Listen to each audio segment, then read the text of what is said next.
mirror, same heart. Just forever, every snap left a mark. Make the story better, take it from the start. Every legend played a part.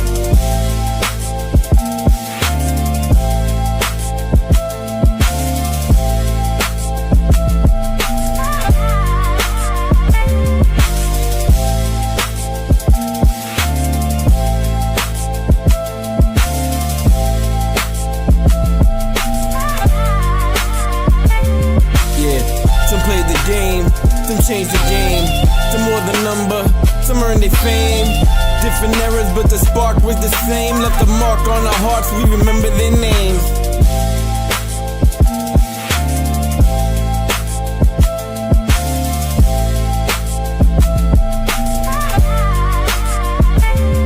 Yeah, different eras, same heart. Just forever, every snap left a mark. Make the story better, take it from the start.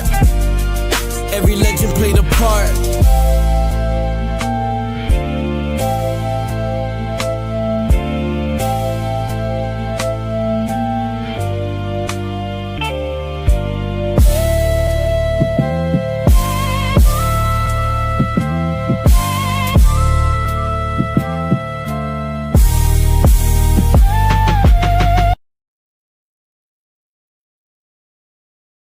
Good evening, everybody. Welcome to the Nick Shine Show. I am your host, Nick. You are the awesome chat. Producer Cisco Lopez will be here shortly. Musical artist on the channel that you just heard, Blitz BK. Dylan Tereman joins me today. And we are going to ask the question, is Geno Smith ready to silence the doubters within our own fan base? It wouldn't be Jets fans unless we were putting down our own. We're going to try to talk to them, reel them in, and get them on board with our plan. It's the Nick Shine Show. It's Blitz BK. Can't speak. It's Blitz BK time. My apologies to Blitz BK. It's the Nick Shine Show. Hit it. It's got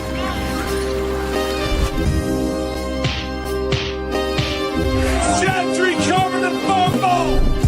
Any day, any night, we all shine, bro. First class shine time, the Nick Shine Show. Anytime on YouTube, if you don't know, the Nick Shine Show, the Nick Shine Show. Dim the lights, but it's still bright as Nick time.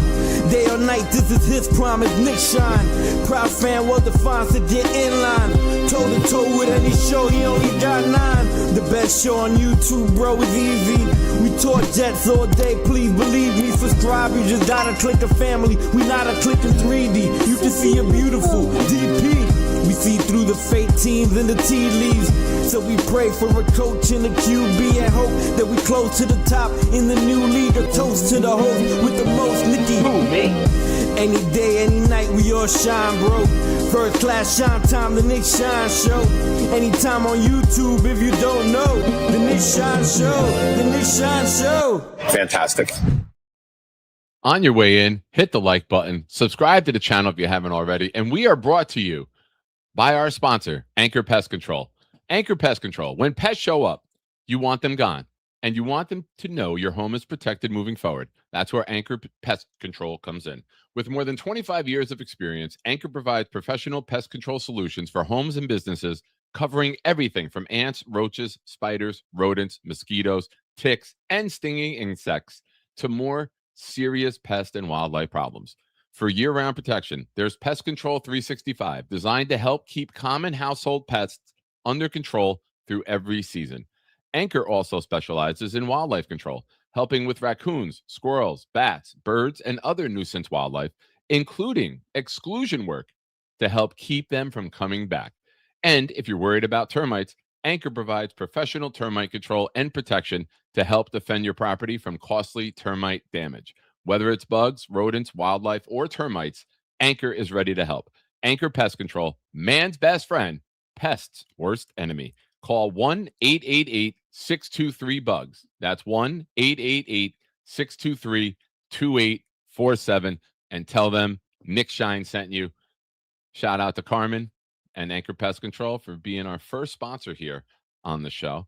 Also, you should sponsor the show with how much we speak about you. All right, enough of her. That's what Mike Vrabel said. Folks, We're getting feisty already. It's Sunday night. The Jets won a game on Friday. Let's bring in Dylan Tereman. Dylan, welcome, my friend. What up, Dad? I am How are happy you, to be son? here. Apologies again for Friday. I don't want to call it payback for the 28 years of my life you missed as my dad, but we've made up for it. I'm And there now. That's what's important. that's I'm all there that now. counts now. 100%. I'm there now. We live in the present, son. Don't worry about the past. You didn't want me those first 28 years. I wasn't very good, but now I'm here. You would have disowned me those first 28 years, so it's okay. I got into each other's lives now, right? It's all perfect timing. There's a reason that we met with the improved versions of ourselves, I'll say. The Jets are on the come up. That's why. Let's 100%. discuss it. Now, Let's go. I know we got you for a little while. We always say that it ends up being a marathon show when I got you, but I'll play into the ideology that we only have you for 45 minutes. All right. Also, congrats on the work. Keep it up. You're making me proud, son.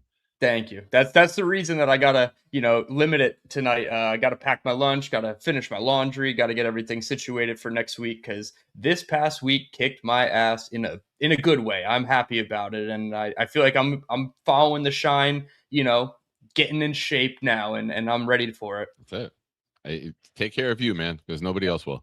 Can I just say real quick before we get into the Jets talk, your intro with all of your great guests this summer, the one thing I noticed is how genuinely happy you were interviewing all those people. And I got to say, seeing you smile like that, that's just, it warms my heart. I thank you. I literally was glowing like through all of it, and I'm very grateful for the opportunity and, that they chose me, to come on and be a part of. They could have said no, and I'm very grateful that they didn't. And thank you for the chat, always supporting and watching. Now, a couple things to get to before we get K-Brock, member for 16 months. Nick Shine is the man. Salah, we coming for you. That's the voice that needs. That it's not Salah, we're coming for you. Salah, we coming for you, sucker. Like you gotta do like a little Booker T there. Booker T, yep. We're looking to make you 0-5 on opening days, Salah. I don't know. It sounds like it would make sense with our record. Oh, wait, he won the one against Buffalo. All right. The most unwinnable one in the scheme and the circumstances of all the things, that's the one we pull out of our ass. Yep. Yeah, exactly. But thank you, K-Brock. Folks, tonight is Sunday. You know what that means. Raffle entries are doubled. Super chats, $5 and up. Gifted memberships get you on the wheel tonight for a jersey of your choice. Now, if you guys go nuts with memberships, we'll make that a signed item. You guys, as always, direct the show. Now, Dylan, I got a little bit of a rant here. Okay. I have been very adamant that Geno Smith playing football under the structure the New York Jets want to provide, protection, weapons that can get open on all levels of the field, is going to surprise people. We got a glimpse of that the other day. You've all seen the screenshots. You've all seen the videos with Geno with the clean pocket, Garrett breaking ankles on an out route, Mason Taylor getting open on a quick. It was 3rd and 9, and we hit an 11-yard route to a tight end. When was the last time we had tight ends that can run those type of routes in that situation? I don't recall it. Then you got A.D. Mitchell. The biggest play to me of that whole drive, right? A.D. Mitchell, there's a blitz. Geno's going to get hit. He delivers the ball on the quick hitch to Mitchell, who gets the ball on time where he can now make the first guy miss and then lunge forward and get another 3 yards to get the first down. It's a small little thing, but you got to have playmakers making plays. You add all of this up. Take the Jets out of this. Quarterback who completes over 68% of his passes on average the last 4 years, wide receivers and weapons who can get open all over the field, and an offensive line that can provide protection. We are going to shock people. And you didn't have Breece Hall, and you didn't have Kenyon Sadiq, and you had Frank Reich, who a lot of people have been dogging, Dylan.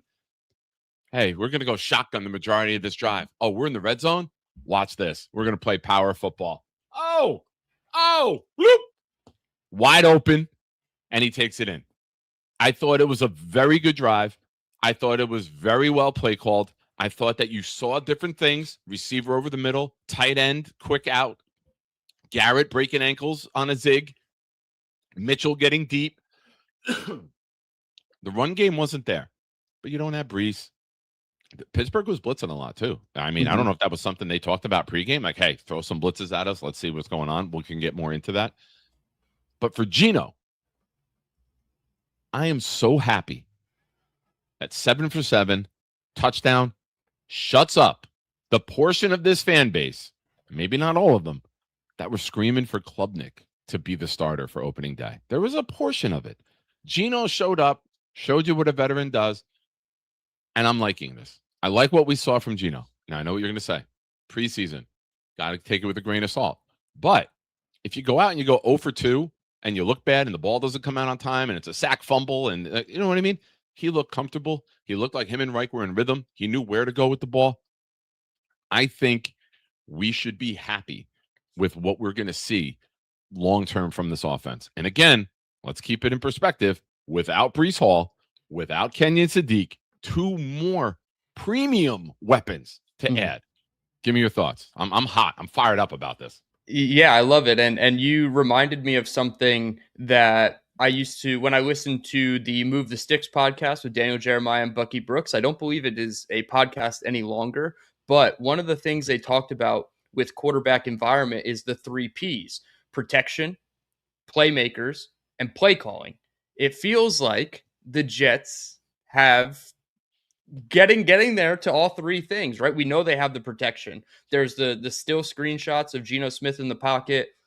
He had, 5 yards to either side of the guard in the I'm center. in New Jersey. You're in South Carolina, and you're closer to me than the defense was to Geno on a couple of those passes. Yep, 100%. And then what I liked from the play calling perspective is, yes, getting the tight end on that route on that 3rd and 9 or whatever it was, because you also had 3rd and Omar 9, Cooper. He got 11. Because you also had Omar Cooper running that slot fade, and he cooked Deshaun Elliott, I believe, who was playing in the slot on that rep. So you have the play calling, which is very good. You got Geno out on the move. One time was to elude a little bit of pressure from his left side. He got out to the right and hit Garrett Wilson, and he comes back on the play action bootleg to his left, throws off like a unbalanced, wonky platform over 2 defenders. And Jelani Woods, when he caught it and turned upfield, his eyes lit up. He put the hit stick on Deshaun Elliott on that one at the goal line. Yeah. So you really like the foundation of what this offense has to offer. And like you said, they're missing 2 premium assets in Brees and Sadiq that when they get back, and I said this before, how the hell do you play man coverage? Who the hell are you going to double cover in this offense? Like, it makes it really intriguing. And Geno did his 1/11th and maybe a little bit more. And perhaps the conversation is changed if that deflected pass ends up in a Steelers defensive lineman's hands and it's an interception, but it didn't. It ended up in Dylan Parham's hands, and then they finished out the drive. Right back. StreamYard just froze. Keep going. Yeah, no problem. Converted 2 really important 3rd downs on that drive, 1 of 9 yards to Mason Taylor, and then the 6-yard 3rd and 6 where they completed it to Garrett Wilson. That Garrett Wilson clip is making the rounds on Twitter for all of the right reasons. That is what they call teach tape for a wide receiver, selling a vertical stem, planting, getting hips down low into the ground, cutting out, just leaving Asante Samuel in the dust, and making a quarterback-friendly angle to the ball as well, because that ball wasn't the most perfect ball placement by Geno Smith to Garrett Wilson. But when you have a guy like Garrett Wilson who can do all those things, and, people call him like Gumby with the way that he moves, he took a quarterback-friendly angle to that ball and allowed that to be a very good completion. So heads-up awareness by the starting offense. The run game, obviously, with no Brees Hall, looked very lackluster, 2.6 yards per carry on the game. But from a starting offensive perspective, I am very intrigued and actually more bullish on Geno Smith than I was before. And I get it. He didn't play the first preseason game, so we had Cade Klubnik, and all the fans were, a little bit of foaming out the mouth, ready to make this a quarterback competition where there shouldn't have been one. But that door was slammed shut, in my opinion. And I think it was Connor Hughes and Zach Rosenblatt on Jets' final drive where, they basically put that to bed too. They're like, there's no way Cade Klubnik is the week 1 starter, and it shouldn't be after what we saw from Geno. Yeah. If I could just add a couple things. The Cade Klubnik, who Bailey Zappi has more touchdown passes than, that's the guy that everyone's screaming for. Now, I think Klubnik will be good. And I think Klubnik is going to be and should be exactly what I've been saying since he got drafted. He's a 4th-round pick who descended in his last year of college. People were losing their minds when we drafted him. The fact that we traded up in the 4th to get him made people crazy. And now there's people saying, start him. We got to see what we got. No, we don't. Sometimes your trajectory is just to be a career backup. Listen, we catch lightning in a bottle. You think I'm rooting against him? No, but I am rooting for him to have success. And right now, that success would be grasp the playbook, be a leader, be smart, and then be the long-term backup for the quarterback that we bring in next year. If he far exceeds that, fantastic. It's a huge win for us as fans and Muji in terms of our short and long-term plans. But I'm not going to put that pressure on a kid. There's no need to slam the table demanding him to play. Let him learn. There's a reason the ball wasn't coming out the other day. Maybe he doesn't know what to do with it yet. Maybe he wasn't comfortable. Maybe his reads weren't there. The offensive line didn't help him, but that was only about 30% of the plays. There was other times where he just did not get the ball out quickly. Those are called growing pains. I don't want that in Nashville. I don't want that in Chicago. I don't want that in New England. Sit, learn. Chad Pennington did it, didn't play till his 3rd year, and he was a 1st-round draft pick. So in terms of this Klubnik hysteria, because how much and how badly we want a franchise quarterback, you can't, you got to allow it to happen organically. We can't be forcing something that's not ready to happen. So for that portion of the fan base, chill out. Yeah. And the one thing about the NFL, because there is only one game per week, you have a lot of time for the discourse in between games. You can get very overreactionary, and I think the slight overreaction. Excuse me, Dylan. Now with X, you don't even have to wait week to week. You go play to play. That's why I put my phone face down during a game. Yep. I don't want the Connor Hughes tweets or Rich Samini or Antoine or Zach. Phone face down. I want to live it. I don't want to be debating the game during the game. That's not fun for me. 100%. And I think this week's specific overreaction is that Brady Cook is now better than Bailey Zappi. He came in when there was like 4 minutes left in the game, specifically to hand the ball off and chew the clock. He only threw 2 passes. Granted, the one completion was a nice touchdown to Quincy Skinner, but it's hard to just vault him up over Bailey Zappi as quarterback 3. So we did the same thing or some of us did the same thing with Cade Klubnik after watching him against Tampa Bay when he played with the ones. They went down the field. They kicked a field goal that should have probably been a touchdown if Brees stays up. And then they score a touchdown with the 2s and Braylon Allen running it in from 31 yards. So I get the overreaction there. And maybe you have the conversation if Geno was actually hurt long-term, but no, I mean, there is a clear pecking order in the quarterback room, and the coaching staff has made that very apparent. Absolutely. We got almost 80 of you here watching right now. Hit the like button. Subscribe to the channel if you haven't already. We had a good surge. I think we gained about 30 subscribers during the game the other day. Shout out to Addison for hanging out with me, who filled in for somebody. We're not going to say names, but you know what? It's a great reason, and I'm proud. No, don't cover your face. Be proud. You're a hardworking man, and you needed to rest, and I'm very proud of you for that. Keep it up. Now, Sunday night, raffle entries are doubled. Derek is the first one to gift the membership tonight. That went to, I lost it when everything froze. SC Jones, 999. Jake Asman's here, ladies and gentlemen. Member for 20 months. A busy Sunday for Dylan Tereman, folks. Folks! Gotta say it like the comedian. Folks! The Jake Asman Show in the AM and Nick Shine in the PM. The Nick Shine Show! Whoa! Hey now. Thank you, Jake. Appreciate you. Thank you for being here. Hell yeah. Busy day for your boy, too. Got to hang out with Jake this morning. Got to hang out with you tonight. And two of my favorite people to jump on with. Yeah, you you start your day with a great, end your day with a great. It's a great day. With a great-er? With great. No. no. Jake's a homeboy. Jake's a boy. Oh, absolutely. Shout out, Jake. Johnny Boy, member for 27 months. I love when Nick is hot and ready to shout out Little Caesars. Hey, DT. Also, Stetson Bennett gets released and the Jets pick him up as a backup.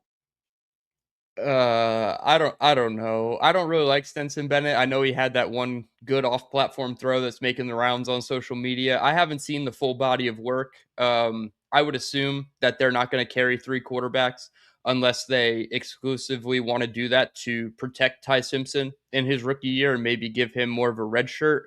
But that's going to be the talk for the next, 10, 14 days, whenever, until we get to cut downs, a little bit after cut downs. Who are the veteran quarterbacks available in some, loaded rooms, right? The Eagles, of course, with Andy Dalton. So I'm not going to say no to it, but Stenson Bennett doesn't give me the warm and fuzzies. Agreed. And this is coming from a Georgia fan.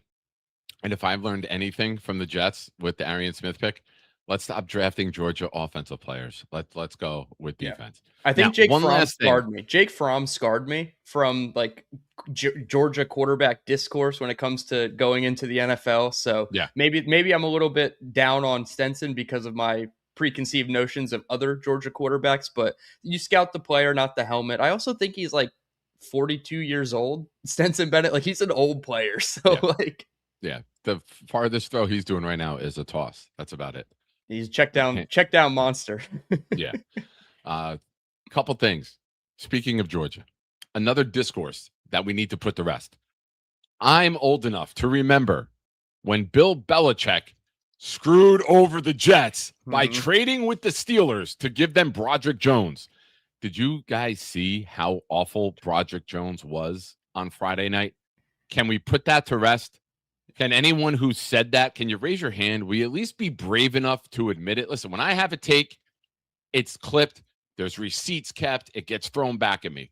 I want to know how many of you watching the show right now were one of those people. Oh, Bill Belichick effed us on the way out. He screwed us. He gave the Steelers Broderick Jones when we wanted him. Oh, the Broderick Jones that Joe Douglas didn't even say in the Jets clip that they were looking for. It was Gibbs. It was the tight end from Mayer. Yep. And then Will. Those were his three. Yeah. So he said it in video, and fans are still like, no, it was Broderick Jones. It was never Broderick Jones. He was young, he was raw, he was athletic, but he wasn't a finished product. And you see that years later, that's the guy you want to go against. You want Broderick Jones trying to block Bailey and this pass rush, and it didn't go well for him. Even a walk-on that we signed Tuesday was dogging him. Yeah, and even if you added Broderick Jones into that conversation and Joe Douglas had 4 potential options, he still should have went with the 5th one, which was Jackson Smith and Jigba, of course. But yeah, I thought it was crazy that people were, basically calling out Joe Douglas, saying he was lying, that it was never Broderick Jones. And I'm like, maybe he's actually right, and he wasn't on their radar. And this Friday proved that Joe Douglas might have been right about that, because Nathan Voorhees got a good pressure on him, which, I mean, if a UDA is beating you in the second preseason game in the fourth quarter, and you're a first-round pick. Yeah, exactly. And then you have, if you're playing that late in the game as a former first-round pick, there's issues there. Yeah, because he got beat by Bailey for the sack in the first quarter, right? That was the first or second drive for the starting defense for the Jets, and Broderick Jones was still in there getting beat by Nate Lynn, Nathan Voorhees, and all those like UDFA types and practice squad at best players. So not a good look for Broderick Jones, and I'm glad the defense was able to take advantage. All right, we got 80 of you watching right now and only 34 likes. Can we up that? Everyone hit the like button right now. Let's get a good surge like I did with having coffee today. As you could tell, I'm fired up. Johnny Boy pointed it out. Thank you for being here with us. Now, a couple other things to talk about. Jelani Woods. Last year, Stone Smart had the nice play in Green Bay. He took the touchdown in a similar play, like a quick wide receiver or tight end screen. Is Jelani Woods just going to be a casualty to the numbers game? Do you think they keep 4 tight ends? Do you think they move on from Beck and use Ruckert in that role? What's your thoughts here? Yeah, I think 4 is the number that I keep coming back to with the tight end room, just based on the usage of 12 personnel that the Jets have shown us through 2 preseason games. And Frank Reich doesn't normally do the 2 tight end thing. You'd have to go all the way back to his time in Philadelphia, which was about 10 years ago now, where he had Zach Ertz and Brent Selleck, who was a little bit older. And then he also had, I think it was Trey Burton, was one of the guys. He had like 5 or 6 touchdown passes that one year. He was like a fantasy darling, waiver wire pickup type.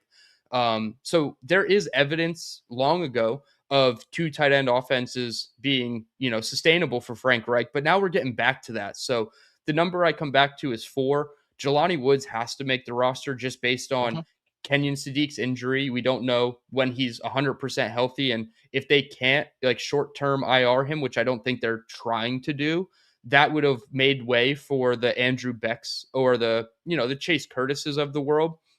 But yeah, I think Beck is going to be that casualty, but we've seen it in the past, right? I remember Jets fans getting super mad when they activated Aaron Rodgers at the end of the 2023 season, hoping he would come back.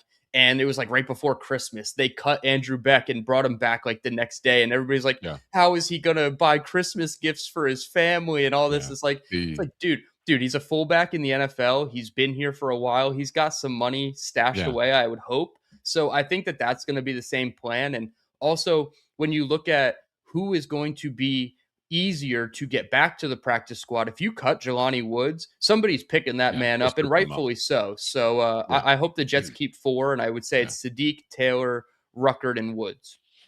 Okay. Shout out to Adirondack Fly Guy, gifted a channel membership. Went to Real Alex Famous. Thank you, AFG. Appreciate you, man. Hope you're doing well. Again, all raffle entries, super chats, $5 and up, and gifted memberships doubled tonight. And thank you to everyone for tuning in, whether for the majority or just a few minutes of the game the other night. Huge numbers. Welcome to all our new subscribers. I think we gained 34 from that stream itself. So thank you, everyone, for doing your part, and welcome to the Nick Shine Show. All right. Next up, we've never talked about this. The defense getting turnovers, plural. Plural, yep. Cisco gets one. Womack gets one. They had 2 more opportunities where they're jumping routes. Now, I'm not going to focus on the interceptions itself. I want to focus more on the scheme. I want to focus on their comfort in it where they have the ability to jump routes. Now, on the Cisco interception, he was in cover 1 deep. He read the route and jumped it. The corner who was on him then dropped to cover 1's coverage in the middle of the field. I like that. I mean, that's just that's not your normal man-on-man. That is people comfortable understanding the scheme, understanding the play call, understand what's being asked of them. For a lot of criticism coming Aaron Glenn's way about that defense, again, it's a preseason play, but you see the comfort that will transition into the regular season, and these guys getting more and more comfortable as the scheme develops and as they get more repetitions in it. Give me your thoughts on all that. Yeah, I shout out to Jordan Clark, who is the cornerback who replaced the cover 1 to allow Cisco to read the quarterback's eyes and jump that route for the interception. It is refreshing to see, and I'll go back to your intro. Jets recover a fumble. Isaiah Williams fumbled, and Xavier Newman jumped on it. And last year, we never saw the ball end up in a Jets player's hand. So when the ball was on the turf, the Jets were rallying to it. And when the ball was in the air, the Jets had the instincts, awareness, and, ball skills to take it away. So, and if McLean had Arian Smith size feet instead of his 6'4" size foot, we would have had another fumble recovery. Yeah, he's got to be working on the toe drag swag in practice all week. They got to just give him sideline passes and just say, go get both feet in bounds. And it's a UDFA thing. You still got to adjust to the Sunday rule versus the Saturday rule. But you like when the ball ends up in the Jets' hands in those situations. So it is a very good start for AG's defense. And, for being, his quote unquote superpower, it actually looked the part on Friday, against the Steelers. It did, and the defense, for a lot of people in our community, will appreciate this number. It was 420. It was 4 sacks, 2 interceptions, 0 points. So for all of the smoking that happens in our community, the Jets paid homage to you, smokers. 420, struck the bell during the game. There you go. There's my little reference to all of you out there. I love that. All right. Now, you mentioned Nate Lynn before. Dom C, the day we signed him, and David D in the chat mentioned him earlier. It's a guy that the Lions had They cut. He cleared. He's surprised they didn't sign him back to the practice squad. He's always had a knack for rushing the passer. He showed it. He did it against Broderick Jones, a former first-round pick, a guy who started a lot of games in the NFL, and he made him look bad. Is this a guy to keep an eye on, or is this just one of those preseason statistical anomalies that we'll laugh at and in the future say, oh, yeah, remember that guy who had 2 sacks and nothing came out of it? Can something come out of this? Yeah, I think that there's definitely something to work with. I guess you would go back to like Tack McKinley being like that similar mold of like just kind of popping off in the preseason and then doesn't really do anything. And of course, there's always the possibility of that happening with Nate Lynn. So maybe after preseason game 3 against the Giants, they feel really good about him making the 53-man roster. The D-line room, though, right now has 8 solid players on it that I feel like have to be considered locks for the roster. Bailey, Will McDonald, Osai, and Egbare on the edge. And then you have Phillips, Briggs, Onyemata, and Sweat in the middle. Do they want to carry 10 defensive linemen? That would obviously make it easier for Nate Lynn. If they only carry 9, is he the priority over somebody else? But you also have Darrell Jackson Jr., who is a 4th-round pick, so they're probably going to prioritize him. He plays a little bit of big edge, even though I think he is athletically limited and probably not going to see the most out of him in year 1. You'll probably get a jump into year 2 or year 3 from him. But Nate Lynn is certainly making it difficult for this coaching staff, the pro personnel department, like all the guys that are in charge of making the decisions. He's making that job extremely hard for them. And that's all you can ask for a guy who was signed on Tuesday and comes in 4 pressures, 2 sacks, led another sack with one of his pressures. I think it was Chase Wilson and Jaden Keller finished off Drew Aller on that play. So everything you like to see. And then, of course, you beat Broderick Jones, a former first-round pick. And you mentioned it, David D. Pretty easily with that inside spin. He overset outside, allowed that counter spin right back inside. The guard had been occupied by his defensive player, so there was no help on the inside there. So definitely a bad rep from Jones, but you want to see guys like Nate Lynn take advantage. And you mentioned David D., our resident Detroit Lions fan, who had up close and personal, views of Nate Lynn a couple years ago before becoming our head coach. Aaron Glenn did. So he saw what Lynn was able to do in practice. Obviously, injuries have hampered his career so far, but yes, to David D's point, he's going to help make the other guys better. Nathan Voorhees was and unfortunately, he was cut today, UDFA, but he was able to get home on a couple of plays because of the Nate Lynn pressure to the other side. Chase Wilson, Jaden Keller, who I already mentioned, those guys were able to, get a sack or a half sack, however they want to divvy that up in the stat sheet. But Nate Lynn was making that unit a lot better. And that was one of my biggest issues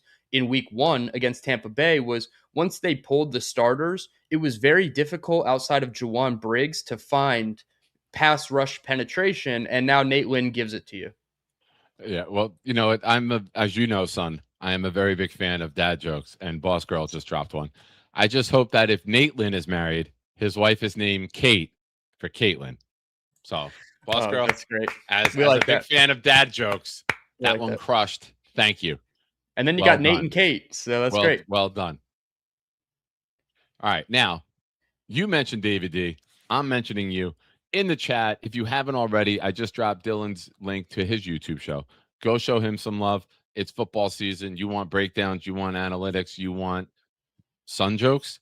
That's the channel to go to. That's where I go to for my information. I'm a big watcher of Dylan's show as well. We're not just friends. We watch each other's stuff. You see us all the time in each other's chat. So go support Dylan if you have not already. Again, we only got 43 likes with over 70 of you here. How do you hit the like button just for Boss Girl's dad joke? That alone deserves a like. I will try to top that with my dad joke humor, but I don't know if I can. So respect to you, young lady. Now, Addison, if you're listening, the Jets defense hit a 420 on Friday. Coincidence that you were with me? 4 sacks, 2 interceptions, no points, 420 strikes as Addie's with me for the entirety of the game. And go subscribe to Tazie, Tasie 420 as well. And thank you to him for hanging out with us the other night. It was a good time. Was that the first shutout this preseason? That I don't know. I think it might have been. And usually, you get that Probably, right? like soft, I don't want to be shut out. So in the fourth quarter on fourth down, we're gonna kick a field goal just to put 3 points on the board. I'm kind I of wasn't even glad near it. I'm kind of glad Pittsburgh didn't try that. I feel like that's just like the coward's way out, but they did not come very close. They had that No. 44-yard attempt where obviously if it was Chris Boswell, we saw what happened week 1 when we played Pittsburgh last year. We lost on like 117 combined field goal yards from Chris Boswell. So they had the rookie go out and Yeah. trot that kick out, but we also missed a field goal as well. So it could have been 20-3, which He had good still leg is on it, though. He it did. had good leg on it. It would have been good. I think it was a 59-yarder. It wouldn't be good from a 63, 64. He had good leg. He just pushed it a little bit. And Yeah. as we know, you were too young, son, to remember, but you've heard of it. Mike Nugent against Bryan, Pittsburgh. The Doug Bryan game in 04. Okay. The Doug Yeah, Bryan game. that was Doug Bryan against Pittsburgh, right? Where they missed the one in fourth quarter, and then so I watched that game with it was my stepdad's side of the family, and they were Pittsburgh Steelers fans, and I just remember being so crushed, and that was the day that my hatred started for the Pittsburgh Steelers, and it's never let up. Mine was a little before that, my hatred, but my step grandmother had passed away that week. And on the day before the game, we had all the services. We had the wake. And then the day of the game, we had the funeral. And then we're at the repass. And everyone's talking trash. And they're like, oh, were you watching the game? I'm like, I'm not watching the game with you guys. Like, there's no way I'm getting together with Steelers fans. I watched it at my apartment. We had a party there. But, yeah, I don't even want to be around them. I'm not a big fan. And then going to the AFC Championship in January of 11 solidified everything that I had always judged about them. I'm not. Nope. And to peel back the curtain a little bit, last year in week 1, when we played the Steelers, I came with my cousin, who is a Pittsburgh Steelers fan. And the second she walked away to go to the bathroom, Nick Shine looked at me. He's like, what's up with your cousin? I'm like, what do you mean? Are you like hitting on her? He's like, no, what's wrong with her? She's a Steelers fan. I was like, yeah, I don't know how that happened. So she's an odd one. Yeah, my hitting. No. No, I knew you weren't. All right. Now, you know what I want to talk about, and I always save my favorite part of football. And it's amazing that I waited this long to talk about him. Mm-hmm. David Bailey. It's not hyperbole. It's not Nick Shine hype, which I will get accused of.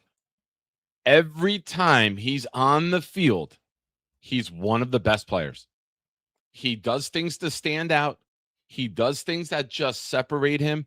And I will say this, raise your hand. I can see you in the chat at home. I have cameras hooked up. If you wanted Arvell Reese, because I did. But I did not boo. I did not overreact. I was just like, all right, that's the route they went. They see something that I haven't. And so far, small sample, but everything. You see it from the beat writers. You see it from teammates. You see it in game now. Bailey is doing things that just flash and stand out time and time again. And it's not like he's playing 50 snaps. He's getting minimal reps. And in that little time, something flashes. Something shows. Elite player time and time again. This is what you expect from the number 2 overall. But as Jets fans, let's be realistic, DT. There are a lot of times we just look for the flop because we've had so many top picks flop. I love David Bailey. I think David Bailey is going to be impactful. I think if David Bailey plays all 17 games, you're going to look at a guy who could challenge Javon Curse's 14.5. I think that with the structure, the plan, and the vision on this defense, stop the run, long third downs, some crazy stuff happening on the back end to confuse the quarterbacks, allowing Bailey that extra step to get home. I'm not backing down from it. It was originally 20 sacks combined for him and Will. I'm up to 23 now. I think Will and Bailey combined for at least 23 sacks. I'm going big. I just think that when you look at all the pieces that they brought in, Sweat, Jackson, Animata, Demario Davis, getting an elite pass rusher to put next to Will, who Will is very good in moments when he had to be. But now with Briggs, with Bailey, with everyone else that we have, and Will, everything's going to open up. I am very big on Bailey. I'm not backing down from it. I don't even think it's just defensive player of the year. I think if he plays 17 games, that's a lock. I think he runs away with it. That's how much I love this player and I love his abilities.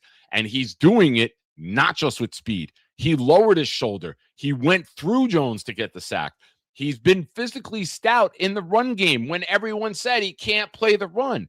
There was a couple plays we reviewed last week with Tampa Bay. He's not a weakness when he's on the field. And when it's time to rush the passer, this guy is special. Yeah. No, I agree. And the pass rushing is exactly where it needs to be. You're seeing all the things that he showed at Stanford and Texas Tech.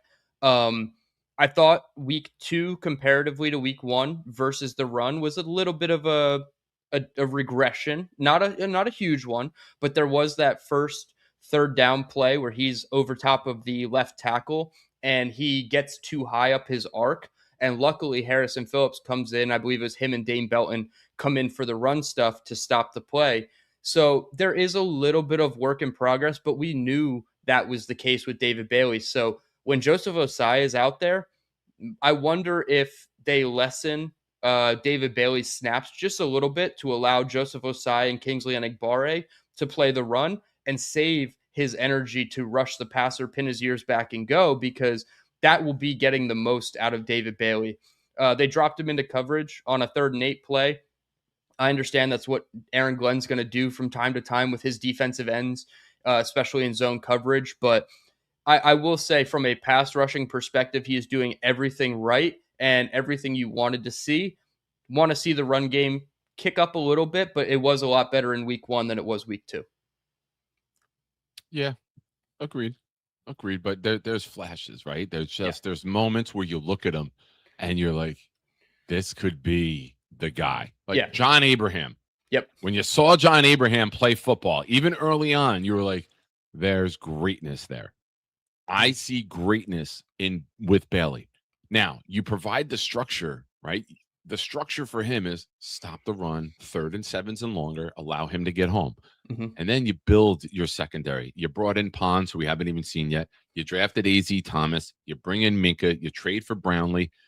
You make another upgrade at a safety. You go get your all-around player at safety. Your what's his name? Brian Branch. You go get a safety next year. The kid Holden, I believe, from Georgia, is a guy that could really fit an Aaron Glenn scheme. You go get another corner. You have all this money to spend, and you build the back end to where now it's assisting with the front end. And now, I'm not crazy to say, when you draft a guy, a pass rusher, in the top 3, Garrett, Bosa, Will Anderson, Von Miller, these guys are in the discussion every year for Defensive Player of the Year. I think Bailey will get there. Not this year, but long term, this is going to be a guy we build our defense around. And I'm here for it, man. Yeah. And shout out to Eli real quick. Sorry, D. Thanks for reaching out, Nick. This community appreciates you. Thank you, Eli. Thank you for being a member for 14 months. And Eli just said, you know what? It's Sunday. Raffle entries are doubled. All right, let me get 10 raffle entries. Eli, we got you covered, brother. Eli's 5 went to Justin, Mikey Hulkhands, Peter Castro, Robert Morris, and Anthony G. Thank you, Eli. Good luck to you tonight. Again, folks, we have a raffle going off at the end of the night. It is a Jets jersey of your choice. However, if we go to the moon with memberships, we will change that, and I will get an autographed item for you. We can discuss the player later, but if the memberships reign, then we will make purchases that make it rain for someone on eBay. Hell yeah. It's fair, right? Yep. And just I buy. It's give and take.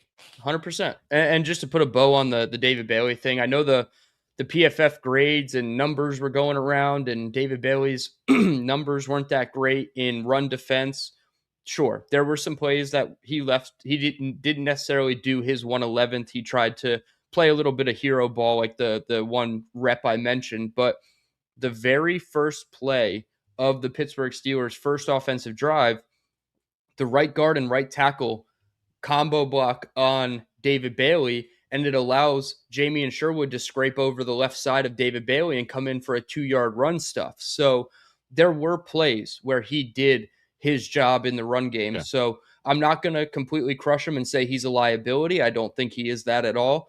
There are just some plays where maybe he gets a little bit ahead of himself and wants to make the play in the run, but it's all going to come along well for him. And I think by year 2, all of the run defense conversations are probably going to be out the window with him. Okay. Let's talk Bailey Zappi. Like I mentioned earlier, the Bailey Zappi, who to date has more touchdown passes than Cade Klubnik. I know he's thrown some interceptions, but the Cade Klubnik talk needs to be kind of harnessed here. It's a great play. He has an opportunity. I didn't think they would do that. And they check down the field, throw a one-on-one, lays the ball out there, allows the receiver to go make a play, and he makes the play. Now, I'm not so much about Zappi than it is about Skinner. Skinner just seems to be a guy who every time he's out there, he's doing something good. Do you think he has a chance to make this roster? He could definitely contribute to special teams.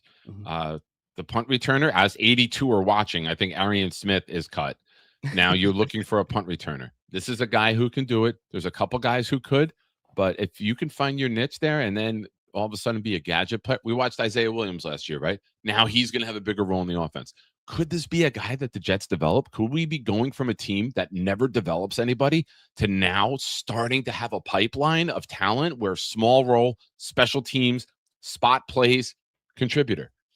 Yeah, no, I agree there. And whether it's Skinner or Malik McClain, I think both of them have kind of vaulted ahead, or to use Rich Cimini's term about Omar Cooper, they've leapfrogged Arian Smith on the depth chart. So Arian Smith might be wide receiver 7 at best right now when you look at it. I think Tim Patrick is 5.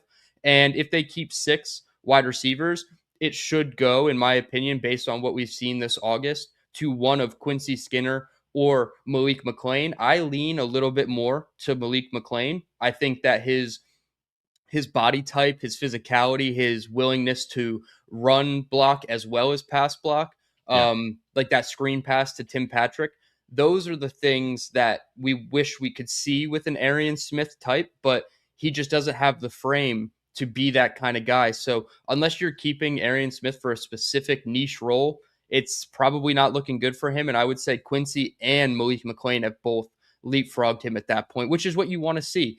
Guys come in and make a name for themselves, where even if they are a practice squad player that gets called up that 3 or 4 times a season that you're allowed to, but in those 3 or 4 games, maybe he has 2 really important catches.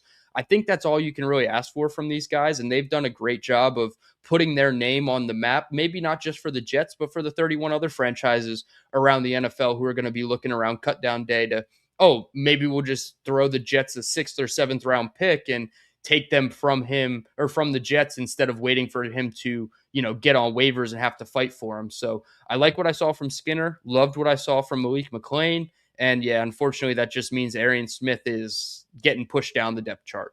And that's fine, right? He's probably going to be out the door. As of today, if Arian Smith makes this team, I think it's because it's an organization that wants to see their picks succeed. Now, on scholarship. Let me add this before anyone reacts in the chat. Hear me out. I don't think Muji and Glenn operate that way. So no, I don't think so. Arian Smith makes this roster. There's too many other guys making plays with opportunities, and I don't think Arian Smith can do anything at this point. I think the writing's on the wall. Knobcraft, shout out to him, says Arian Smith is doo-doo water. So, I'll take Knob's expertise here with doo-doo water and agree. But when I look at the other guys here, we're going to cut good players at the wide receiver position. Mm-hmm. And that's a sign of good scouting. That's a sign of good drafting. That's a sign of good work by the front office, the pro personnel, bringing guys who've bounced around the league, and the college scouting, bringing guys in and saying, hey, they might fit what we're trying to do here. I like that. I like that you're bringing in talent. You're overturning every rock. You're looking behind every corner. You're trying to bring guys in who can make plays. And when you start to become a good team, You're going to cut good players. Now, if McLean goes somewhere and contributes, doesn't mean that the Jets effed up. Just means that we had a lot of good guys here. Are you cutting Garrett? No. Are you cutting Mitchell? No. Are you cutting Cooper? No. Are you cutting Isaiah Williams? No. Your fifth receiver is a battle, and it might be 4 guys fighting for that spot. Now, what you do with the gunner's position, if you do cut Arian, you open up the gunner spot across from Stiggers.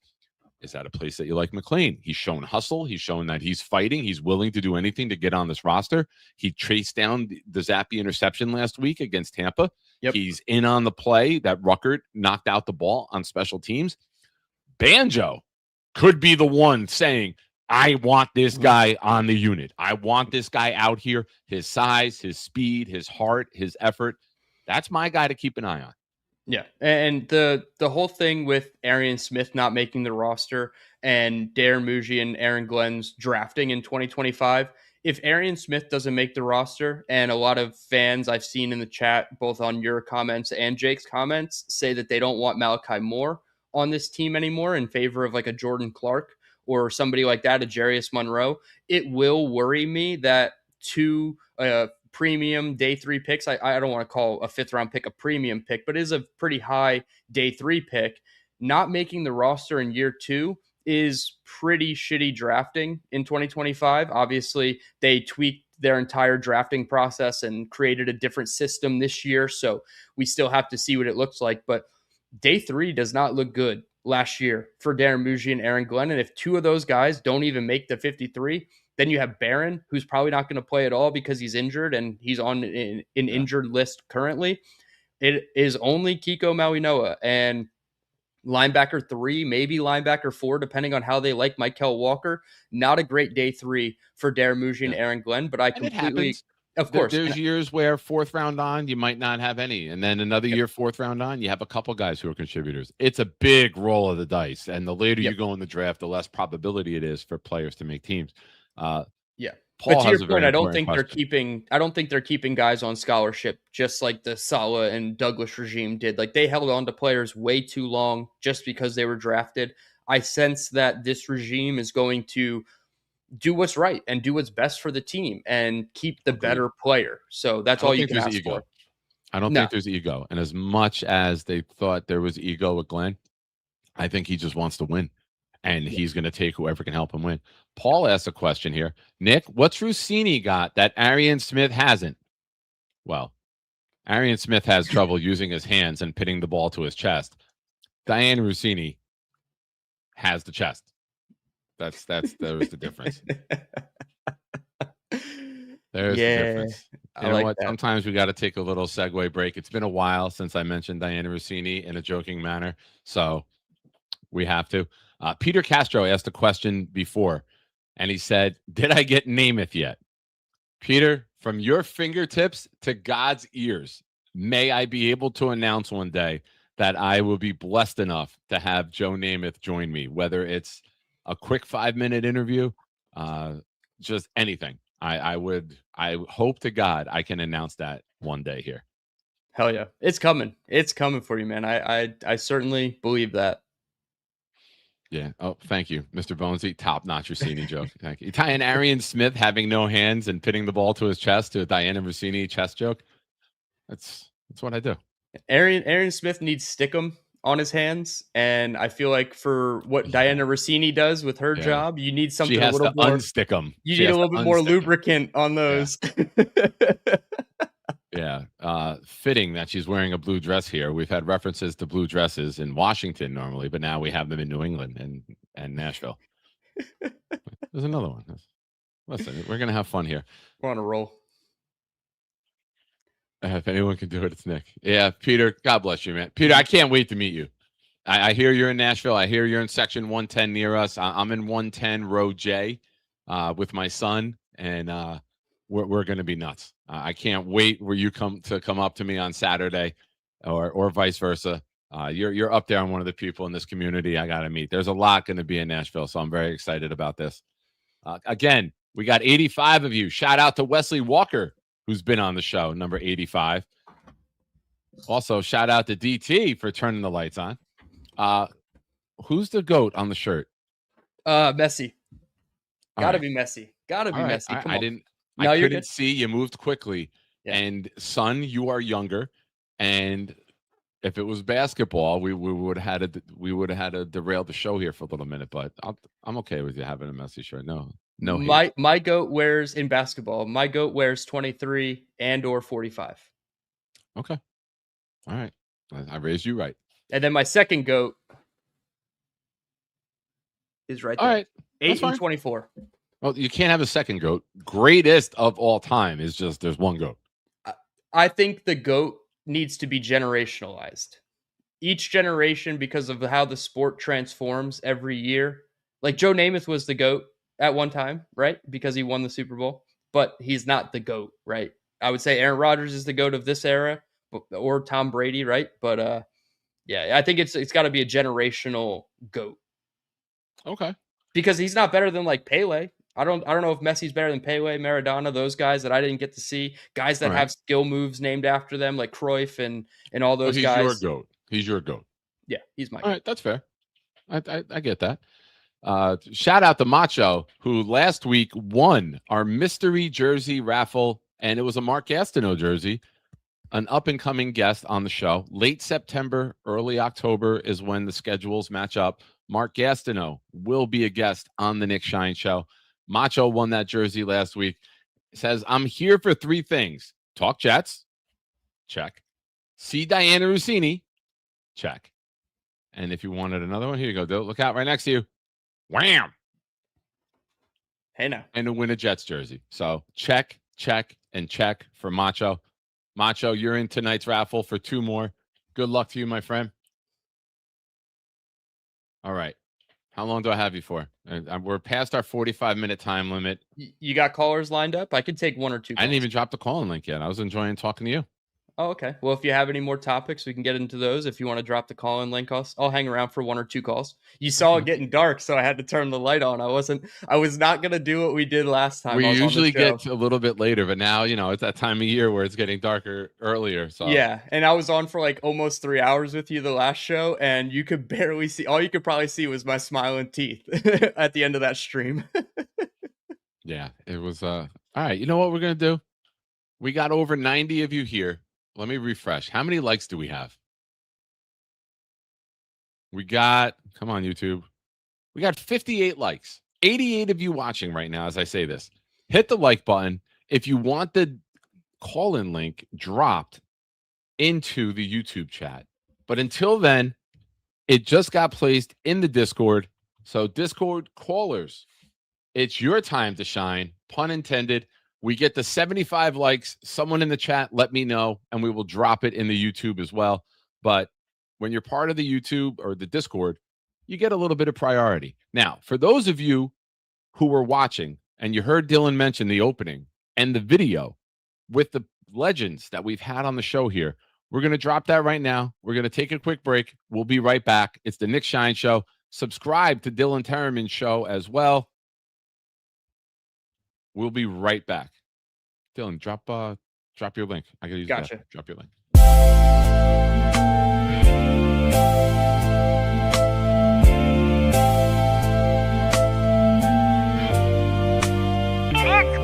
Yeah, different era, same heart. Just forever, every snap left a mark. Make the story better, take it from the start. Every legend played a part.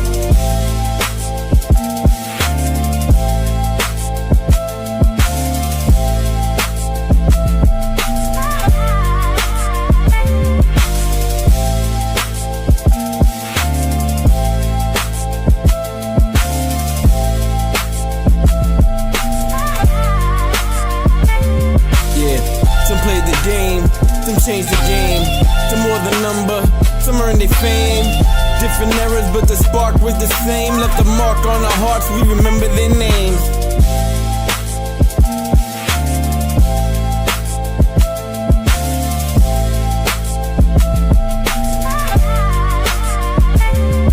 Yeah, different eras, same heart. Just forever, every snap left a mark. Make the story better, take it from the start. Every legend played a part.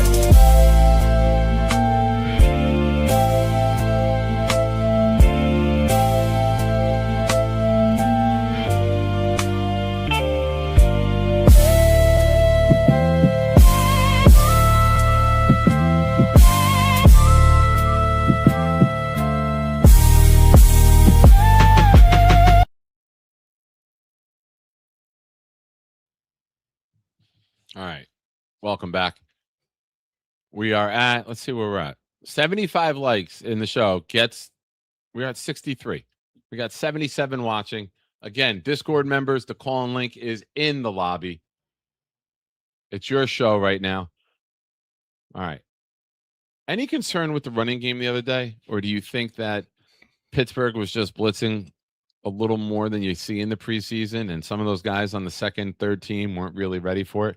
I thought they wanted to get Geno in a rhythm early on. You know, you saw 7 passes on the opening drive on, I think it was 9 or 10 plays, right? Mhm. So they looked like that was their box to check, right? Let's get Geno in a rhythm. Let's do a couple different things. They moved him out on one route. He got forced out and flooded out to the right on another one. So it looks like they just had their script was throw, mix in a run, and then they sell the run and they hit the play action. But is there any concern, or you just think that that's just what they wanted to do the other night? I guess I can't say I'm not concerned because there was a lot of A and B gap free defenders running at the running back. I think it was the first Braylon Allen run to the left. Dylan Parham is trying to occupy 2 defenders.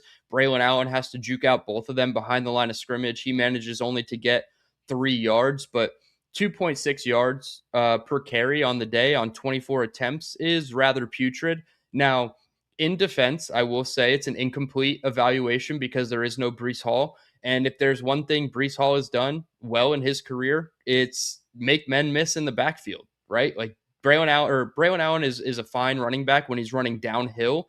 I don't think when he's trying to like stretch the end, like stretch to the edges on like zone runs and stuff like that, put his foot in the ground and go. I don't think that's necessarily his best skill set. So it's a bit of an incomplete evaluation here. Stretch the end? Yes, stress the end, 100%. But it is stretch. Oh, you can stretch it too. You can stretch it too. Hopefully we can. She gets interviews. But yes, I am a little bit worried. Not completely worried. I would say my panic meter is probably at like a 3.5, maybe a 4. But once we get Breece Hall back in the mix and Isaiah Davis as well, I think those guys are going to be the ones that really bring this running game to life. And I also think that maybe there was a little bit of strategic, trying to hide the run game in this one where they allowed Geno Smith to get a lot of dropbacks with the starters. So I'm not terribly concerned, but it was when you looked at the box score and you're like, oh my gosh, 2.6 yards per carry. Braylon Allen, 3 rushes for 4 yards, and he picked up 3 yards on one of his rushes alone. So I can't say it's not a concern, but I'm not too worried about it overall. It's fair. They did a lot of double middle linebacker blitzes. They did a lot of dogs. They were sending them. They brought a double safety blitz too on one of the plays too. Yep. Yeah, and maybe that was a discussion that Glenn and McCarthy had, and he went to him and said, "Hey, we're trying to work on some things. We want to get some kinks ironed out. Send them." Yeah, it was a little less vanilla. Blitzed a little more. Listen, Blitzburg is famous, right? We know that, but that's a little more than you normally see in a preseason game, and that may have been Glenn and Muji trying to find out who can handle it, who can deal with the pressure, who can adjust and adapt on the fly, and who's worth keeping. Or, like we saw last year, Muji doing with the defensive tackles, do we got to make a move? Yep. So there might be a move made. Yeah, and I know that they signed, I believe his name was Dominic Dunn. They cut 3 players or waived/injured 3 players, and they added 3 more players today. One of them being a running back. So I hate watching Kene Nwangu run up the middle in the A and B gap. I hate watching him in pass protection. And that's not to say he's a bad player. It just, we know what his role is. He is a second team All-Pro return man and should not be taking a bulk of the carries, even if it is just a preseason game. So the depth worries me with the current state, having 2 players injured, but it's an incomplete evaluation on the run game. And I don't think we're going to see the full, spectrum of it until week 1 in Tennessee. Yeah, and we could very well, that could just be scraping the surface, right? That could just be the beginning of it. I think when I look at this offensive line, I expect really good things. And it's a culmination of everything. You got good offensive linemen, You got tight ends who are weapons who can sell the run blocking as well as getting out into the pass. You got receivers that if you inch that safety up or you want to get cute or you fear our run, we're going to check and throw it. Even if it's with our third teamers with Skinner and Zappy, you come up and you're trying to stop the run, we're going to go. We're going to take a shot. That's in the playbook. That's in the checkbook right there. So all of it. And with Geno completing 68% of his passes, I cannot look at this offense, Dylan, and see bad things happening. Granted, there'll be bad games, there'll be bad moments, but I don't think you can hold this offense down for very long. And the passing attack could open up the run game. The run game can open up the passing attack. The power run game can open it up for trickery. You know, there's a lot of things that the quick passing game opens up the double move passing game. There's so many layers that you can operate with, and there's so many pages to the playbook that you can get to by having 8, 10, 12, even 14 play drives that we didn't get to see last year. You know, Engstrand never was able to get into a rhythm because of the quarterback play, the injuries. You know, I feel bad for him. I think he'll be a good coach. I think he will be oh my God, the offensive coordinator, Mike LaFleur. LaFleur. He'll be a LaFleur 2.0. Engstrand will be a head coach. He will go to a good place. He will be part of an offensive system. And in 4 years, he'll be a head coach. Doesn't mean that he was bad here. He just didn't have the quarterback play to allow him to succeed. Yeah, I think one of the issues last year was with the OC quarterback combination, their philosophy was let's run to set up the pass and try to protect Justin Fields' limitations as a passer, despite all the talk of wanting him to play quarterback, and he's never been coached like this before. This year, I think you're seeing the shift in philosophy with Reich and Geno, where, yeah, they're going to pass to open up the run. And as soon as they see a too high shell with the safeties deep, they're going to just pound the rock with Breece Hall. And I feel like that's more of a modern NFL philosophy, and teams that are kind of stuck in, you know, yesteryear of NFL strategy run to set up the pass. Whereas now you got to set up the pass first, get those guys on their toes or on their heels rather. And then you start running the ball when you have lighter boxes. Okay. Shout out to Bonesy and his son, Sonny. Sonny says, hello, Shine. Made me promised I'd text you in the chat. Well, I'm going to play a video that has Sonny in it for him. Camp Live presented by Honda of the summer. We're going to be here for 9 more shows throughout camp. Garrett Wilson is going to be here as well. We might have another special guest, but Geno came out of the gate today and looked at number 5. Frank Reich is blocking him, but he's there. We know he's there. Hey, I saw you back there, and I saw you on the Jets social media team leading the Jets chant. That was awesome. I was trying. We needed to. It was very quiet that day. You know, I'm not that young, boisterous, crazy, on the aisle Jet fan that I was in my 20s and at the old stadium. But you know, it was called for. It was a very quiet crowd, and we had to get it going there. Well, the one game that you and I sat next to each other in what was that, 2023? I believe it was 2024. The Chargers game. That was a very quiet football game. We saw Darius Davis take that punt return back for a touchdown, open the scoring, and I think the loudest we cheered was when Zach Wilson got that roughing the passer penalty for the first time in like 2.5 seasons for the team. So. We need more things to cheer about, and I'm glad that you're leading the charge, even if it is a training camp practice. Yeah. Now, I just dropped a link in the chat. That's Dylan's link. Please go over there, subscribe to him. Dylan wanted to take a few callers before he leaves, so I did just drop the call-in link into the YouTube chat. We're a couple likes short. We have 69 of you watching right now. Nice. But I trust we'll get to 75. So I'm going to do this in good faith and drop the link early. If you haven't called in a while, let's hear from you. Oh, we got a new caller? I can't see him. It might be let's welcome James. What's up, James?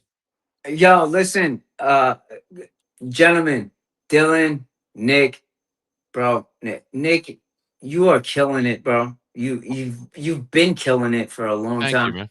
Yeah, absolutely, Dylan.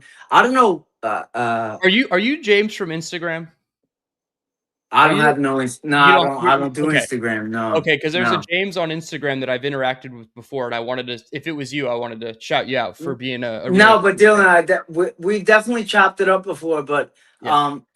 unfortunately, like I told BG this morning, I always call him. So BG and Richie, those are my two guys. But I guess I have this screen protector, so it makes my shit look so foggy. Looks like I'm in a. Look like you're in a sauna or a It looks like steam room. I'm in a cigar lounge, but I'm I'd not. be there with you, so Shine you're would not be there. there. I would be. I Shine just would had be one there. right before the show Yeah, started. yeah. But for real though.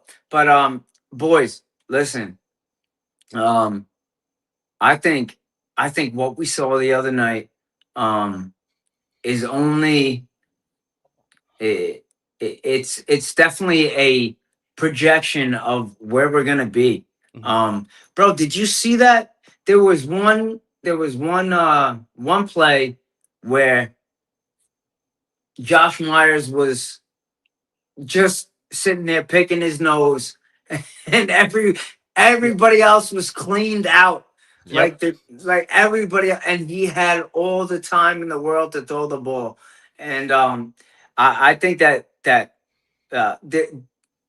way we're headed, bro, with Breeze, bro, if we have enough time to do those things, forget it. Forget it. There's no stopping us, bro, because it looks like Geno and AD have some type of connection, right? We already know that Garrett's gonna do his thing. Those sliding catches, he's gonna avoid those hits, and he's just gonna hit those boundary catches. Um, but I'm super excited for where we're headed. I don't know exactly, you know, what the first few weeks are going to look like. I have a feeling though they're going to look. It's going to look pretty efficient, pretty Yeah. efficient. So, what do you boys think? Yeah, I Dylan, go think ahead. with the O-line perspective, specifically, if they can win their one-on-one blocks when a defense rushes only 4 players, it's going to be another advantage that the Jets have. And we saw Pittsburgh, they got home when they sent, extra blitzers on those plays. So whether it was a linebacker or a DB type, then yeah, you stress out the offensive line a little bit. But for a team like, let's just say the Tennessee Titans, Robert Saleh, he loves 4 down linemen. Fuck Pin him, by the way, Dylan. oh, But sorry. but That's fine. That's allowed. if Yeah. Robert Saleh is going to keep with that 4-man rush, he's not going to blitz a linebacker type or a DB type. We know it's very rare that he does that. The Jets can win their one-on-ones. And if Josh Myers is the lone guy in the middle of that offensive line looking for work, you got Tippmann and Parham, Fashanu and Membu just absolutely Bro, turf. they cleaned him. Yeah, They cleaned him turfed out. 100%. So if that is a microcosm of what we're going to see in the season, I am so excited because now that adds another element. How do you cover on the back end against our skill position players if you want to rush more than 4? Because now you're vulnerable on the back end, but also you might need more than 4 to stress out this offensive line enough in pass pro. So I think you hit the nail on the head that this is the start of something really, really positive for this offense. They're So, building something, so right? let They're me ask, building let me something, ask James. both you gentlemen. Let me ask you a question.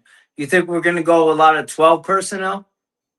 I think so. I think we're gonna have a good mixture because we're gonna have sustainable drives. Mhm. So it's not just good. I mean, how many times do we see a 3 and out and I'm like, oh, they came out in 12 and then nothing happens.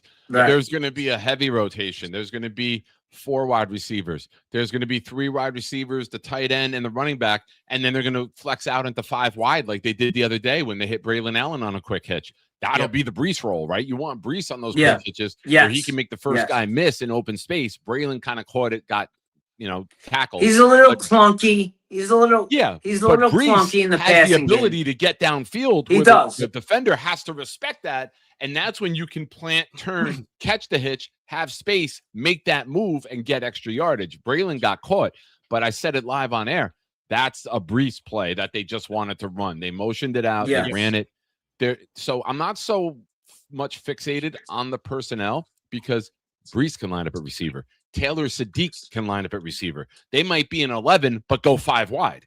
So it's not so much the what personnel package do they come out in. How are they utilizing everybody? That's where the beauty is going to lie in this offense for me. Yeah, and I would say, like, as far as like a percentage of 12 personnel, it'll probably hover around 20 to 25%. So you're thinking 1 every 4, 1 every 5 plays, they'll come out in 12 personnel, but it's not going to be the Tanner Engstrand or Michael LaFleur 12 personnel where it's like 2 tight ends attached to the same side of the line of scrimmage. They call that wing. They're not going to come out in those situations because you had the play against, I think it was against Tampa Bay. They had Jeremy Ruckert attached to the left side of the line, which is probably going to be the Mason Taylor role. Wait a second. Sorry to cut you off, Dylan. Is Ruck not looking like a stud? He's looking really good, bro. Yeah, they're absolutely getting the most out of him. That mini extension they gave him at the end of the year looks really good. But that play specifically, Ruckert was attached left side, and Mason Taylor was detached inside slot on the right.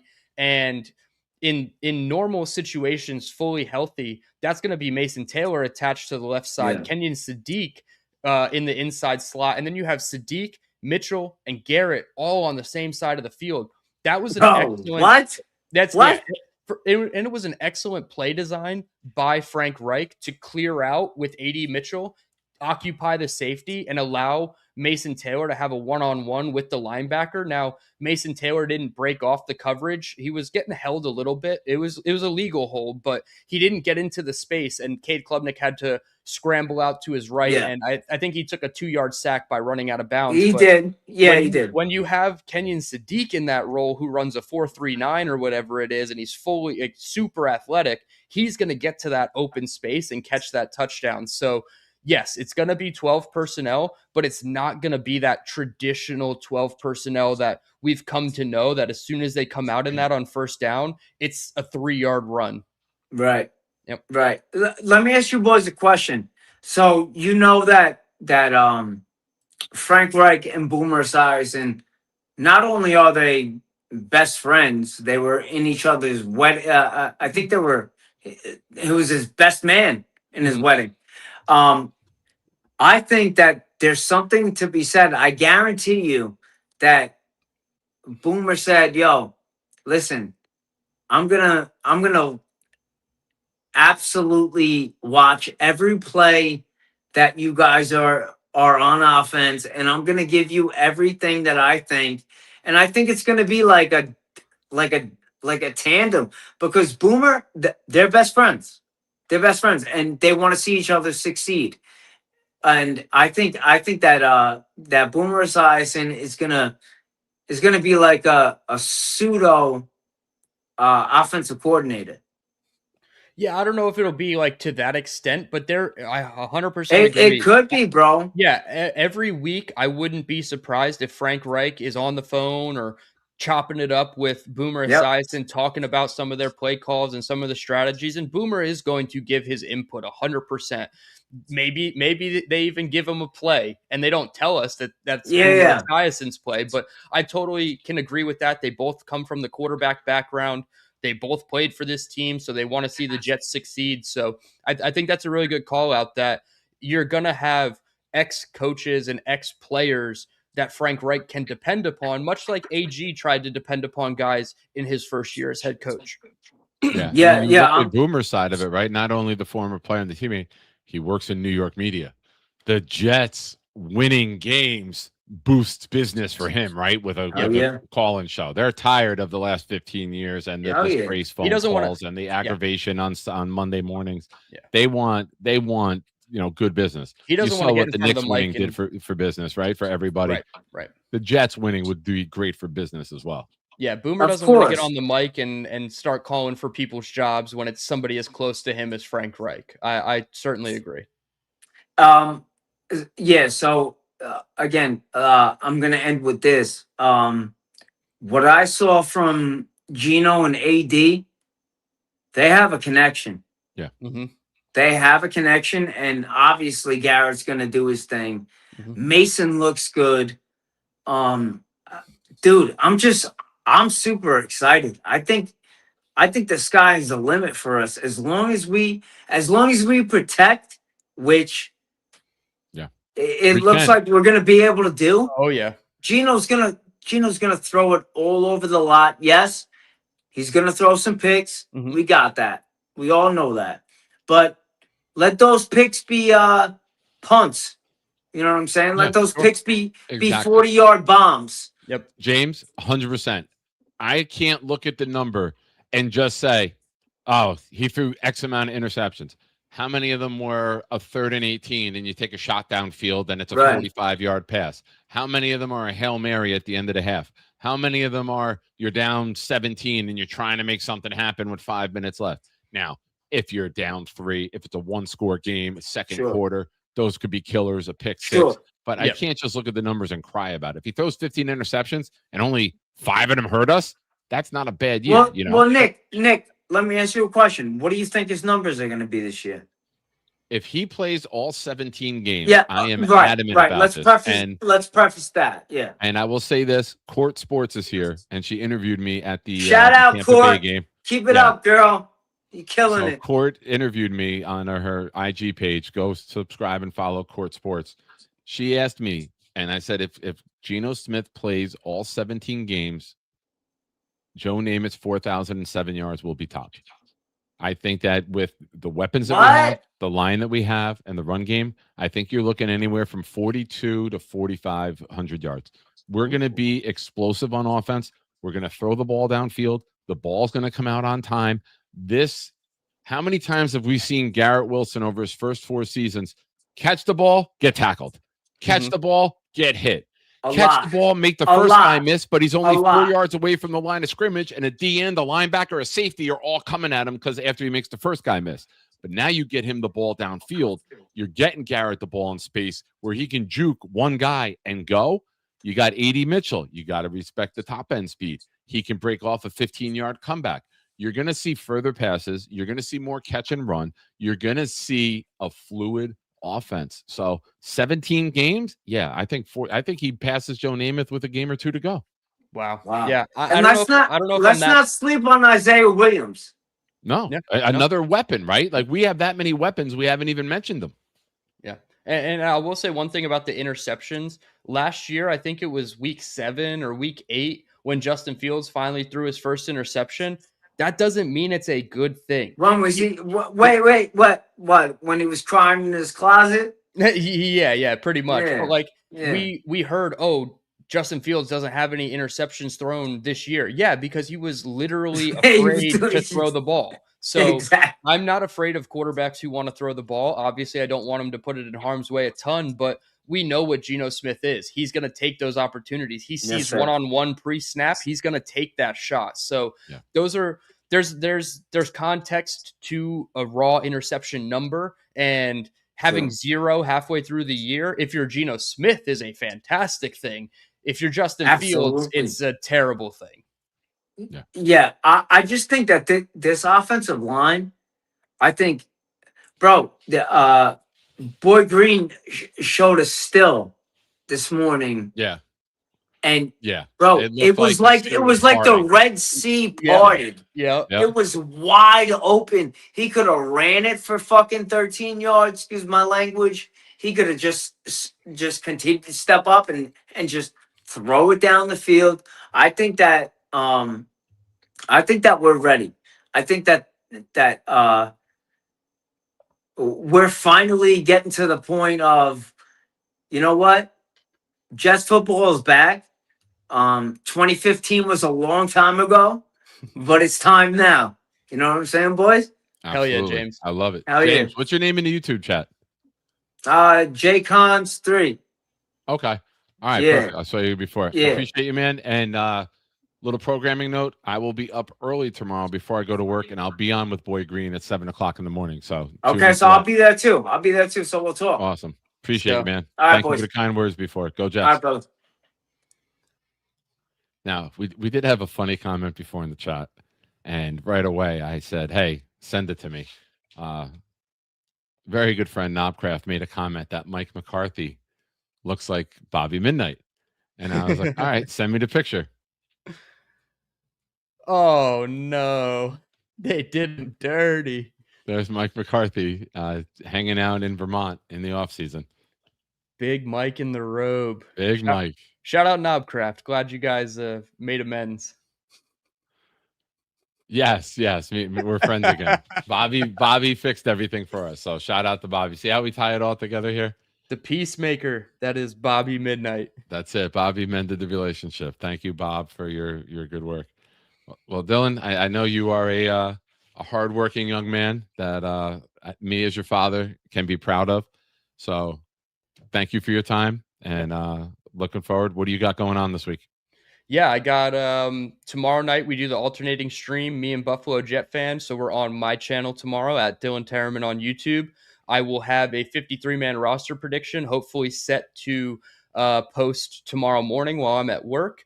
And I'm trying to schedule Robbie Sabo. He was a little sick last week, and starting my new job, I just couldn't do it. I didn't have the energy for it. So trying to get Robbie back on, but we're lining up a bunch of guests. Hopefully we'll get Antoine Staley back on the channel as well. Nice. I've reached out to him. So at Dylan Tereman on YouTube, come follow, come subscribe. And I think a lot of the shiners are already part of the community, but I think it's a good mix on my channel. You get some draft talk, you get some NFL Jets talk, and then we hang out and we have a little bit of fun at the end of our live streams too. Nice. What time are you going on tomorrow? I believe 7. It's either 7 p.m. or 8 p.m. I usually check with Buffalo midday and see what his schedule looks like, but it's either 7 p.m. or 8 p.m. Eastern time. Okay. All right, folks. There you go. Call-in link is there. Dylan, thank you. Appreciate you. Appreciate you, Nick. Have a good night, Shiners. Wait, don't upset the big fella. You better get to Nashville. Don't upset. Dude, I know. Dude, I'm 21 days. I'm so 21 bummed. days, son. I think I've leaned a little bit more towards I'm not going to be able to make it. My PTO doesn't set in until 60 days on the job, so that's going to put me in drive? It's 5.5 hours. And if you go home that night, if Philly Noodles is in the chat, hit me up on Discord. I want to talk because I know that he was supposed to go up driving with Indy Jets. So we're going to try to make it work as best we can. We're going to try to squeeze it all in. And I would love nothing more to be in Nashville and watch us kick the shit out of Robert Saleh and the Tennessee Titans. Yeah, it's going to be great. And then, Jake will do his post game. And then myself, Snowball, Johnny, Leany, ISU, Cisco, we're all at the same hotel. And then after Jake's done, we're going to go live and we're going to have everybody there and it's going to be a party. So hell yeah. Yeah. I can't keep missing these events. I had too much fun in Tampa Bay. Shout out to Peg and Artie. Also, happy early birthday to our guy Artie in the chat. Absolutely. But I had way too much fun in Tampa. So I want to run it back and do it again in Nashville. Awesome. And look, big fella, I drove 5.5 hours today. Let's effing go, Dylan. Hey man, it's don't not upset him. It's not the drive. It's can I take that next Monday off? Because after driving home, the last thing I'm going to want to do is go to work on Monday, especially if we win. I'm not going to fall asleep until like 2 or 3 in the morning. So well, here's what you do. You don't tell work about it. And then if you need a sick day, you have a sick day. You don't tell them about your journeys. Unless you're Charles Gorman and you told everybody about your YouTube channel already at work, and then they'll know. They know. I don't know if they've indulged and followed along like they said they would, but they do know I have a YouTube channel, and they know I work and cover the Jets to some capacity. Peter Sabo splits tens. Now wait, I can't read that in a nice voice. You got to say that with anger and venom. Sabo splits tens. Like there's no way to not say that. Like you don't say that with a happy voice. So in blackjack, if I got 2 face cards and the dealer is showing a 2. I'm splitting the tens too, man. I'm a gambler. Then you know what? You will be Robbie Sabo. You don't give up a winning hand. No, that's fair. That's completely fair. You don't give up the winning hand. And not only you're not playing your hand, you're domino affecting effing everyone else at the table and future hands by playing a crazy move. And that's what people 100%. If you have a good deck, you don't want to disrupt the deck. And that doesn't get talked about as much as you made a bad move. Well, why is it a bad move? Because now you change up all the future cards of the deck, Yeah, and if you because got my a good cards deck could have going, you screwed the want to dealer. stay in rhythm. Yep, my cards could have then screwed the dealer. She could have got 10-10, or he could have got 10-10. Why do they burn a card when someone gets to the table? When a new dealer gets to the table, they burn a card. They change up the flow of the game purposely by taking a card out against you. So don't do that willingly. 100%. No, and if I was He playing, called you a loser. I know he did. If I was playing at the table alone, I would split the tens. If I'm sitting at a full table full of That's people fine. that have money Yeah. on the line, Yeah. I am playing as a team. It is a team sport, us against the dealer. I would rather see 3 people win and I don't win and the dealer lose than to allow the dealer to screw everybody else at the table. So yeah, that was like a one-on-one situation that I was describing there. Awesome. All right, son. All right. Nick, the loser is out. Shout out to the Shiners. I appreciate you all. And we'll have to do this again. Later, DT. Be good, All man. right. We'll talk Yep. soon. All right. All right, folks. DT's out. I'm here. Call link is in the chat. Shout out earlier to Pops for a $2 super chat. No comment, but thank you, Pops. Appreciate you. Also, we have an event going on. I am very happy to announce that on October 18th, we will have a watch party at the Cloverleaf Tavern. Reach out to me. If you're not in Discord, I've posted it there. I've sent individual invites. If you are a Jet fan and I have your cell number, I've invited you there. Respond, reply. We're trying to plan the day. Listen, nothing would be more fun than beating the New England Patriots in New England. I've said for years, if you give me 1 win a year, if the Jets were going 1-15 back then and 1-16 now, I would want to win the game in New England. This game means so much to me. It happens to be on my birthday. So come join us. Chef Kev will be cooking. He'll be coming out and hanging out with us too. You know, the game will be on, but he's going to work that day. He'll be on the grill making all the fantastic food that the Cloverleaf has to provide. And it will be a very, very fun day. So reach out. Oh, boy. All right, ladies and gentlemen, we have a caller that we haven't heard from in a while. Why not the Bills? Because the Bills fans are actually nice. I've hung out with them. I sat with them at the game. They're very nice.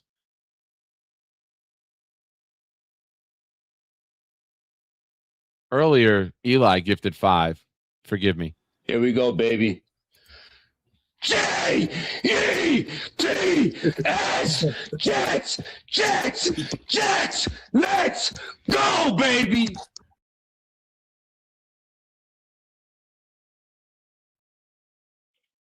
Oh, I love the big fella. All right. We got a caller that we haven't heard from in a minute. Ladies and gentlemen, boys and girls, mustache lovers of all ages, we bring to you the one, the only, Mikey Woodruff. Hey, Nick Shine, how you doing, buddy? Are you on a cell phone? Yeah, I'm on the phone. You hear me better? I hear you great. Yeah, I was Saturday. I had to go to the emergency room because my aunts came up to see my mom first on Friday, and Saturday they had to call Rescue Inc. because I had what the infection in my left leg, but I'm doing a lot you better. all right? Yeah, I'll be back to work on Wednesday. All right. Well, enjoy a few days off. Kick your feet up. I haven't talked to you in a minute, Mike. What's your thoughts on the Jets? The Jets gonna win the Super Bowl this year. All right, Mikey. Are they going to lose any games, or is it going to be 20-0? Well, 20-0 beat Miami Dolphins record. Yeah.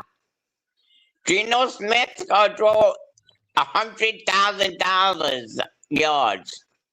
$100,000 yards? Okay. Yeah, and then my buddy Garrett Wilson, my cat's boyfriend. My cat loves Garrett Wilson. Your cat loves Garrett Wilson. All right. Now, are there any other cats that you know of who have favorite players? No, that's my cat. My cat. Bobby, does your cat have a favorite player? Yeah, Bobby has Nyla likes the Jets too. Bobby, you're on mute, buddy. Yeah. Oh. Yeah, I miss you, Nick Shine. I miss you too, Mike. Yeah, how's your son doing and the whole family? Nikki's doing well. He's in electrician school. It's a year-long program. He graduates next June. So he got out of high school, and then a week later, he started electrician school. So he's going to Lincoln Tech to be an electrician. Very proud of him. He's doing well. Are you going to the October 25th game? I'm going to a bunch of games. I plan on being there that day. Yeah, what about your son to go October 25th with his He's planning on girlfriend? it. We just talked about it today because I'm going to show you right now. If you have not seen it yet, I'm going Yeah. to show you, Michael, right now. Hold on, I'm bringing it up. Boom, boom, boom. The Jets are going old school that day. They're wearing the throwback jerseys for that game against the Dolphins. All right, that'd be yeah, cool. oh yeah, Oh yeah, oh yeah. oh yeah. Now, do Yeah, you know I'll be- that you know the coach Mike McCarthy? Yeah, I know him. You know him? He's your homeboy? Yeah, it's my homeboy. Do you know that he was at Bobby's house this week?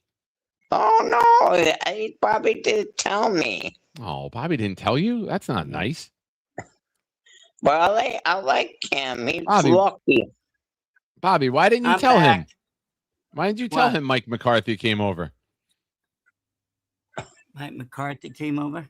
I know everybody thinks I look like him. I do. All right.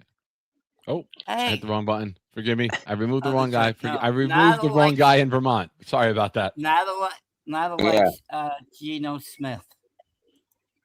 All right. She Nala likes likes Geno Geno Smith. Smith. Mikey's cat likes Garrett Wilson. Yeah. All right. Yeah. So how you And doing, then- Nick? Doing good tonight? I'm good. I'm good. God is good. I'm very you believe grateful. you have both Midnight Brothers on tonight? Are you I got shocked? both Midnight Brothers on at 8:30. This is quite the Sunday. We haven't had this moment in a while. I don't know if I've ever had both of you on at the same time. That's No. what I Joy think said. so, no. I Oh, please think don't this is start the calling me first time. Joy if I'm having both Midnight Brothers. I think Yeah. Jake has us on a lot of times more than that. Yeah, Jake has. Yeah, but Jake, This you is know my first Jake. time with you. I know Jake. Yeah, I So- think I've seen Jake a few times. I'm Yeah, gonna be I- driving down to the game. We're gonna Oh my be God, driving. is this true, Bobby? The big fella What? thinks Desiree passed away. No, I got a haircut appointment this Friday with her at 11:30. No, 9:30. Yeah, Robin. 11:30 is my doctor's appointment. So I get my haircut and then I go to my doctor's appointment. So All right. Well, if that's Yeah, how I go the take curtains Bobby look, to the. I go take Bobby to the haircut. yeah, he All right. drives me to the doctors all the all time. right. Well, Bobby, if Yeah, that's how the maybe- curtains I'm look. only at 6. What? That's my Hold on, guys. daughter get Hold a on. Time haircut, out on the too. field. Mikey, time out. Bobby, if that's how the curtain Yeah. looks, I can only imagine how the carpets look. Well, they remember when I was in the hospital, they Nope, had nope. this. Yes, I know. Yeah. All right. Well, you brought it up. I didn't, Bertie. You I know, brought it but up. I make the joke and you always give a little bit of extra info. Yeah. So is But- Nick coming to the game too? Nick Jr. October 25th. He already he told his boss that he needs a couple Sundays off during the season, and he told him Oh. obviously that he's going to Nashville with me. Yeah. He wants Right. to go to the Packers game and then the Dolphins game today. We Oh, just okay. talked about when I saw him. Wait, do you see it? So He's that's got his fine. whole arm tattooed. All right. With Holy what? Jets? cow. Yeah, he's got tattoos all over his arms. And how's I Teddy just see doing? it. Text me I if like- that's you in the back. How's Teddy doing?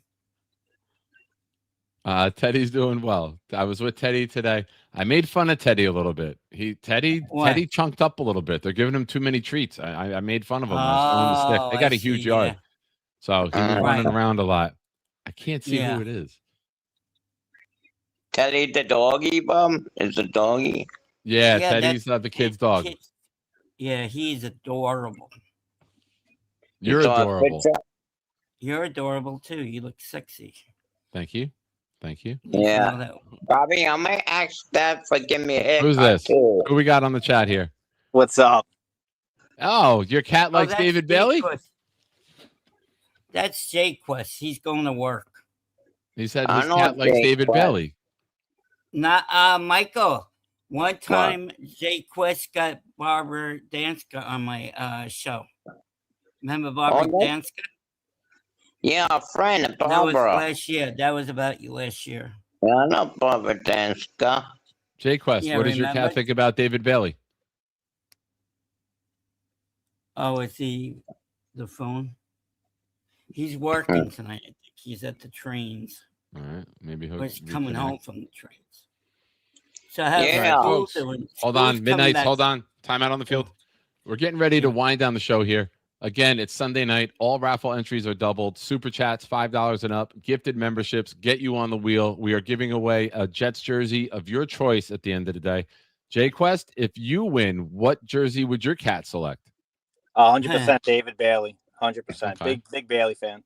What color Hey, jersey? Jake Quest. Oh, What's up, Bob? Hold on, Bob. My interview. sorry. The regular white. He goes white. He's a white cat, Okay. so go white. All right. What's going on, Nick? Not much, man. Just hanging out with the Midnight Brothers. Let Yeah. me, Mikey, I appreciate Yeah. you calling. I hope you feel better, brother. Yeah, I'll put my legs up, feet up. I hope That's how I you get do a it. haircut Friday. Ask my dad for the haircut too, so I look nice at work right. again. All right. I Well, you love take care of you. yourself, buddy. Don't be a stranger, all right? Okay, I'll go take a nap now. All right. Well, go Bye, to bed. Michael. Don't take a nap at 8:45 at night. Just go to sleep. Yeah, that's Okay, I what love it means. it. He's going to sleep. Love you, Mike. Okay, I love you too. Bye. He is he has celiacis. That's what it is. That's what I had Addy to- says the Titans starting defense is getting Shit. abused by Seattle's backup. Drew Lock has marched up and down the field for 2 touchdowns to start the game. Yeah, he Love it. played for the Colts, didn't he? Nick, can you hear me? I can. Yeah. Let me can't hear get you the guys. Jay Quest The mic call. is He out hasn't now. I called in can't a hear you while. guys. Let me talk to him. I appreciate Wait, you for calling, brother. I just got to ask him one What question. fucking happens? Go ahead. You're good, Jay Quest. Quest, remember the time you see Barbara Nick, take me Danska? out and put me back in. Okay, that's what she maybe said. it's strong. Okay, I'll talk to you soon, homeboy. Later, You brother. working tomorrow?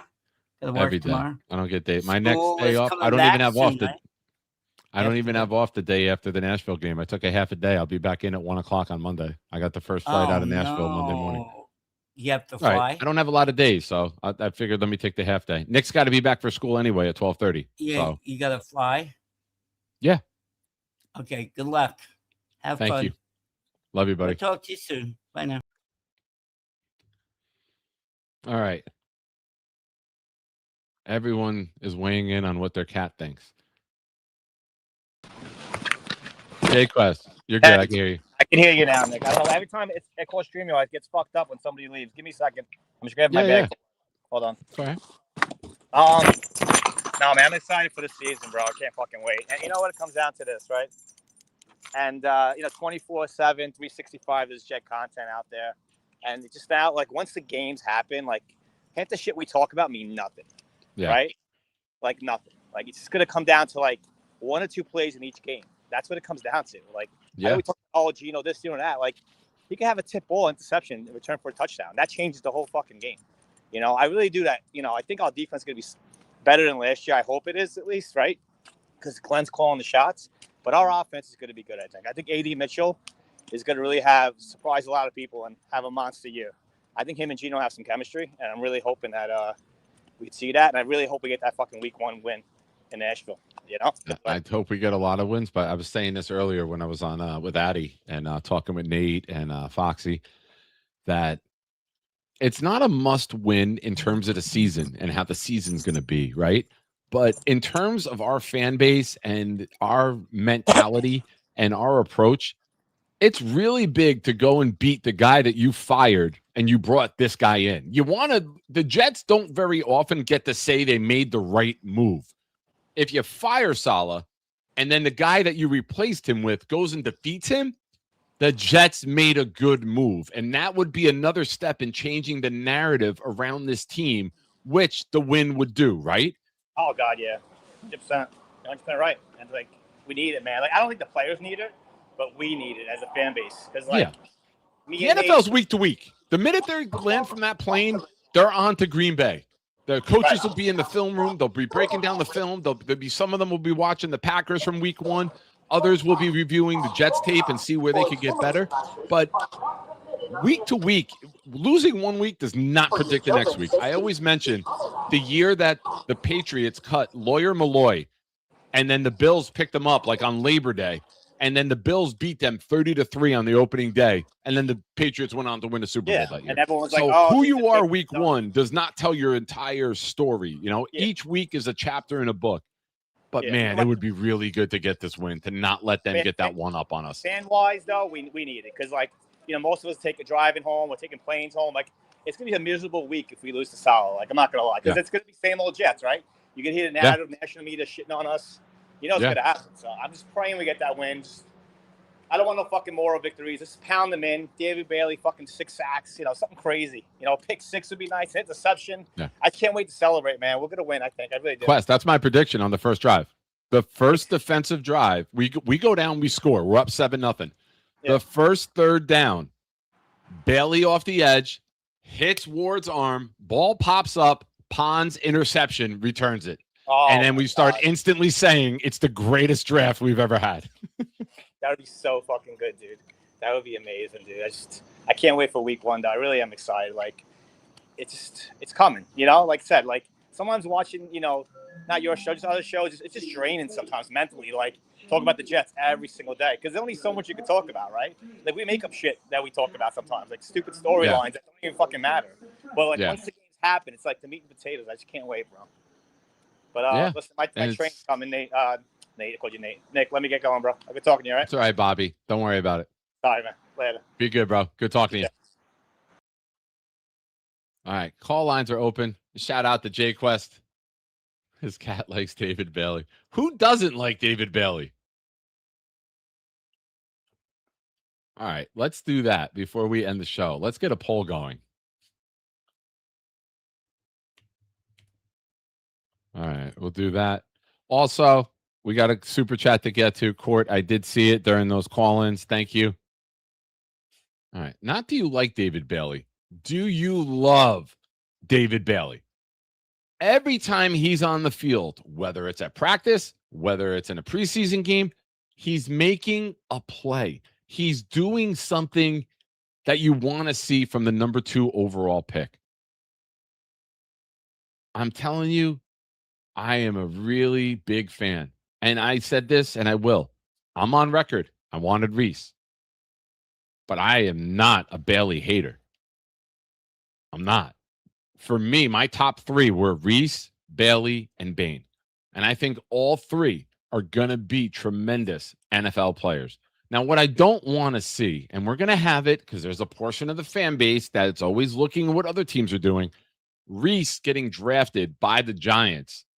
There's going to be a, what did he do? Oh, we didn't do nothing today. Oh, what did he do? He didn't do nothing today. Oh, Bailey had a good day. He's the better pick. Oh, Reese missed a tackle. Oh, ha, ha, ha, ha. We got you. There's going to be that forever, back and forth. All I care about is David Bailey being a monster every single time it's time to rush the passer. I want to see David Bailey doing this time and time again. Coincidence that the Colts are the team falling down here in this image that Cisco made? No, it's not, because we need them falling on their ass and being embarrassed, and that being the team that leads us to a top 3 pick next year. Their schedule's brutal. They were 1-8 from the minute they acquired Sauce Gardner, and I expect them to be just as bad, if not worse. All right, we're winding down the show. Again, last call for Super Chats, gifted memberships. Court says, Nick, does this enter my pops in the raffle? Jet up. Keep up the great work. We love your show. Thank you, Court. I'm glad. Well, don't watch it together as a family, because then there's only one view. Everyone go in separate rooms and watch it privately, and then there's 3. But thank you. I appreciate that. And I saw your dad's comment about the Earl Christie book that he got, and I was starting the show just as his comments coming in. So, Pops, I'm glad that you enjoyed it, and I will. Earl actually called me during the week, and we had a nice discussion. And he told me that, he's very tight with Demario Davis and Geno Smith.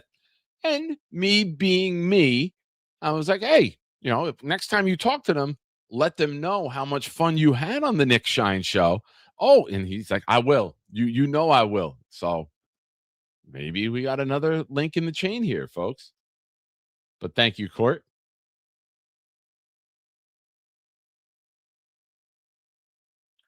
Addy, 16-3. Seahawks backups over Tennessee. Starters still first quarter. Thank you, Addy. And that's what you get when you got a homeboy on the West Coast. He's giving you the updates from the West Coast. Seahawks backups, annihilating them. Nice.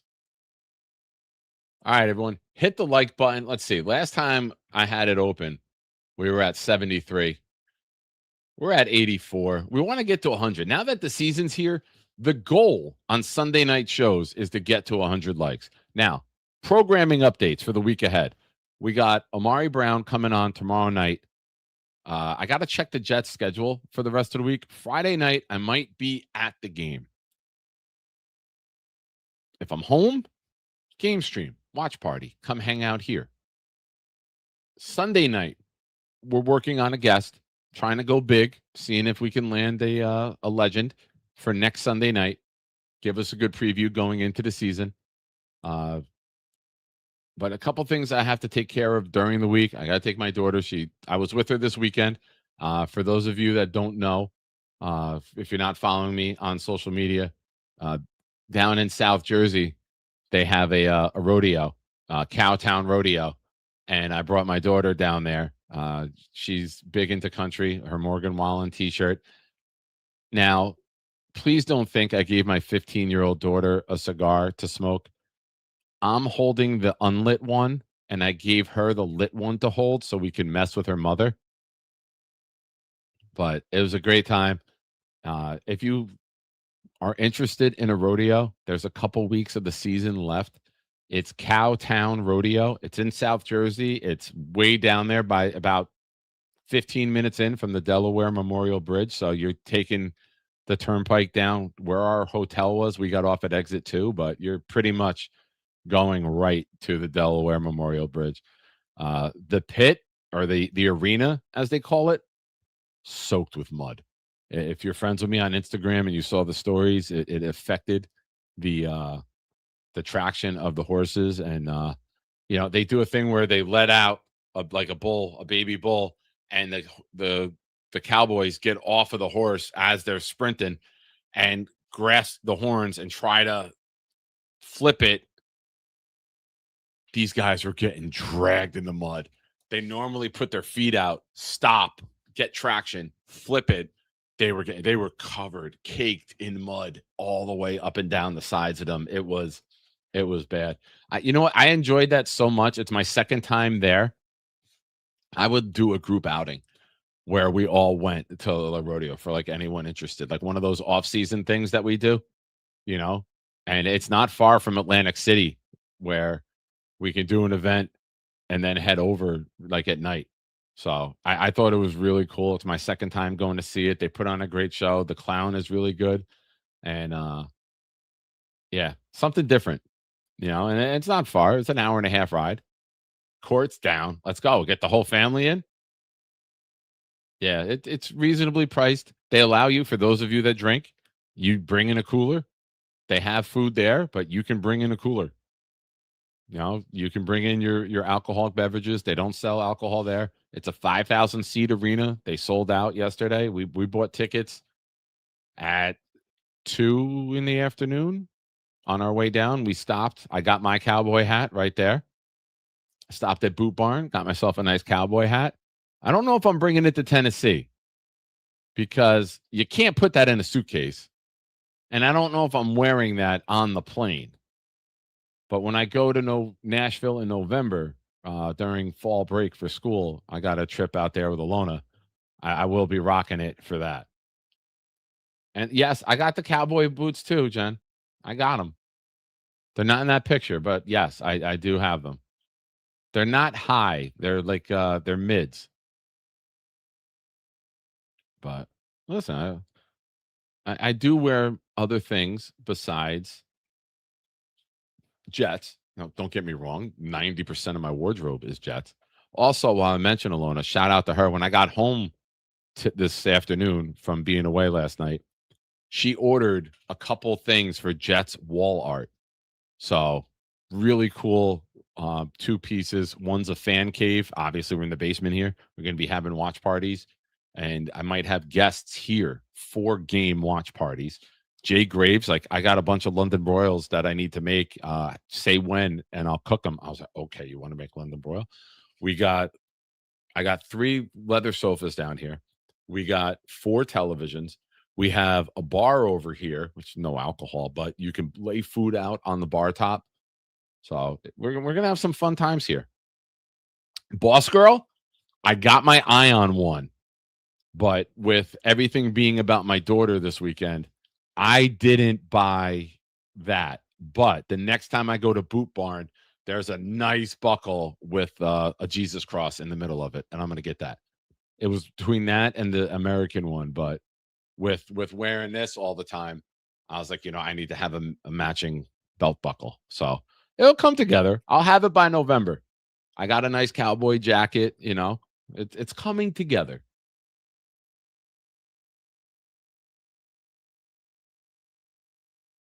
Looking at the comments in the chat. I love you guys.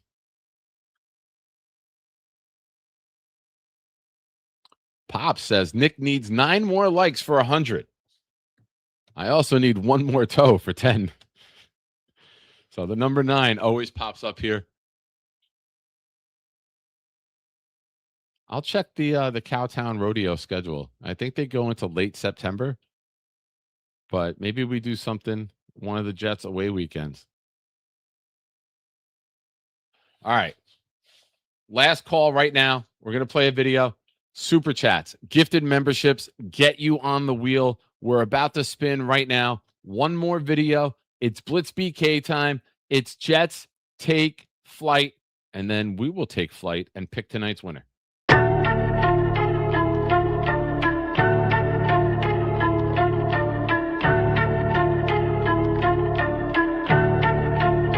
Yo. Engines roar when the Jets take flight. Green lights glow in the Jersey night. Skyline lit when the squad ignite. Gangrene rolling, yeah, the Jets take flight. Yo, every show we bring the Jets all through, the speech is clear. Real fan talk, we survive rebuilding years. Seen quarterbacks come, we seen them disappear. Still solid with my team, no bandwagons here. Green stitch to my fibers, won't switch to the Niners. Quick like Vic, I see victims in my visor. Jets loss is heavy, but the pride is never left. Stood 10 toes down when the season felt like death. New season feels like fresh air. New OC and QB, man, I always love the fresh pair. Like the man Jordans that I'm rocking with my Jets gear. Hoodie but no cap out, never play it off, but we gotta get the Jets there. Let's share ideas for this team for this next year. It's fair to think we'll do better in those big chairs. Shit, yeah, hire Green Bean to run this shit here. Take this playoff streak and make it disappear. Engines roar when the Jets take flight. Green lights glow in the Jersey night. Skyline lit when the squad ignite. Gangrene rolling, yeah, the Jets take flight. Jets take flight.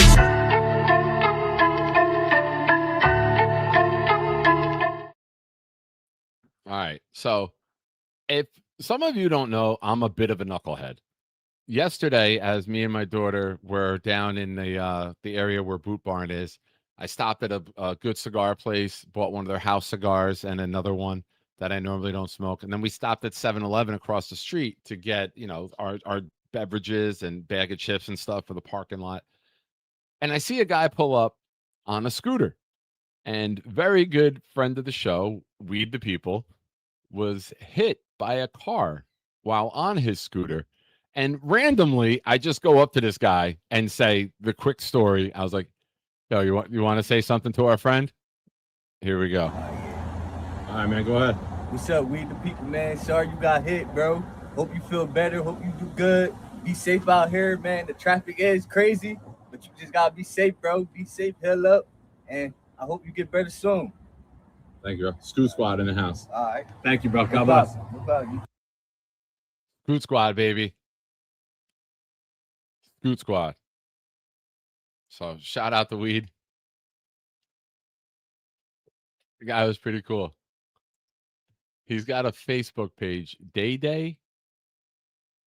If you type Day Day, one word, and his page will pop out. He's got like 63,000 followers. So I followed him. He followed me. All of that just to do something silly and give weed a nice little message. All right, now it's time to spin tonight's wheel for tonight's winner. Shout out to everybody who's contributed throughout the week and for the other night during the game.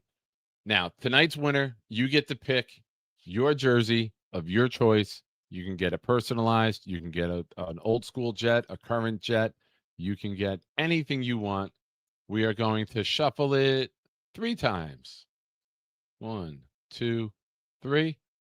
And good luck to everyone. Thank you for supporting this channel and being a part of this show that's growing. And tonight's winner is... Well, that's taking longer to stop. The Dream. The Dream is the winner.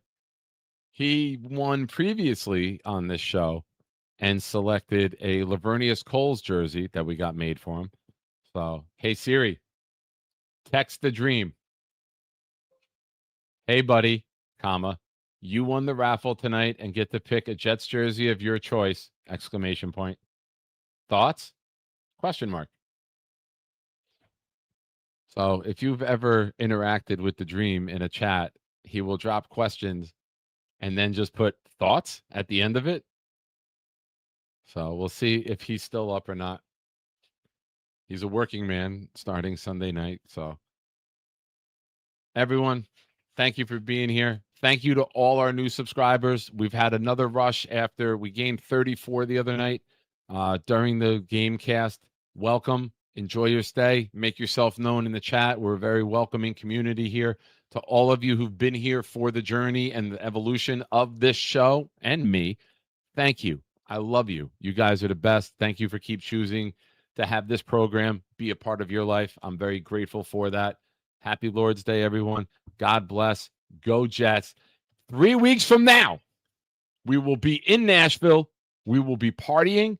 We will be celebrating. Our team, the New York Jets, will be 1-0. It's going to be fun. I hope you can make it. We are out. Good night. You have superpowers! You gotta fly over there!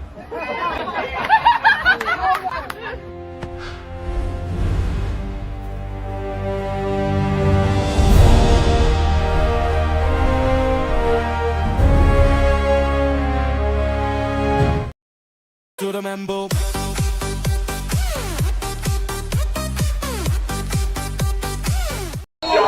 J-E-T-S, Jets, Jets, Jets! Hey, let's go, let's go!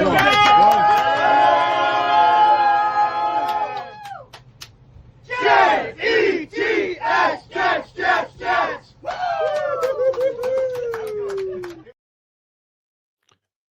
And I heard Boomtown's voice in the back of my head.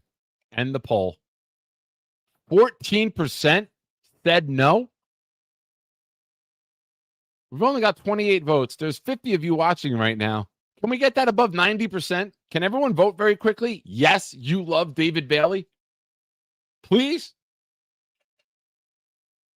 The show don't end until we're above 90%. Everyone should love David Bailey. Everyone. Vote yes. And do it now. Also, big fella with a message. F off, 6 rings.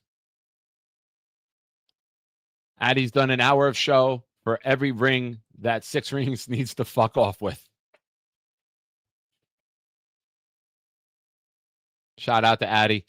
If you're looking to hang out, go over Tasie, Tasie 420. And Addie, I don't know if you saw this. You were on the show with me the other night, and the Jets hit a 420. 4 sacks, 2 interceptions, 0 points. 420 made it rain Saturday night. And also, none of you are voting. I asked you guys to vote, and how are we still at 84%? Some of you voted yes, some of you voted no, just to keep the show going. That's not fair. That's not right. Also, did my camera get better after I switched? I feel like when I switch to Google Chrome, I feel like I look sharper now. Interesting. All right, I'm looking on YouTube and it looks sharper. Come on, people. Vote yes. All right, we're at 85%. Can we get a few more votes for yes, please? Don't make me beg.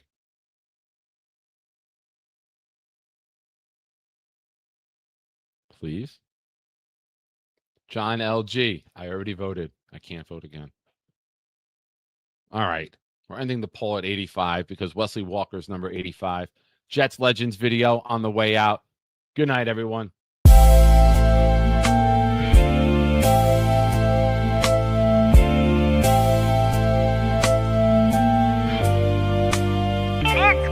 Yeah, different eras, same heart. Just forever, every snap left a mark. Make the story better, take it from the start. Every legend played a part.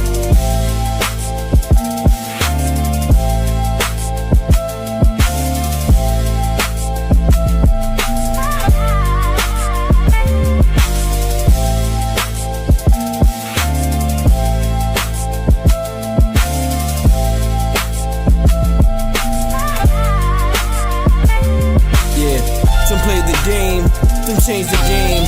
Some wore the number, some earned their fame. Different eras, but the spark was the same. Left a mark on our hearts, we remember their names.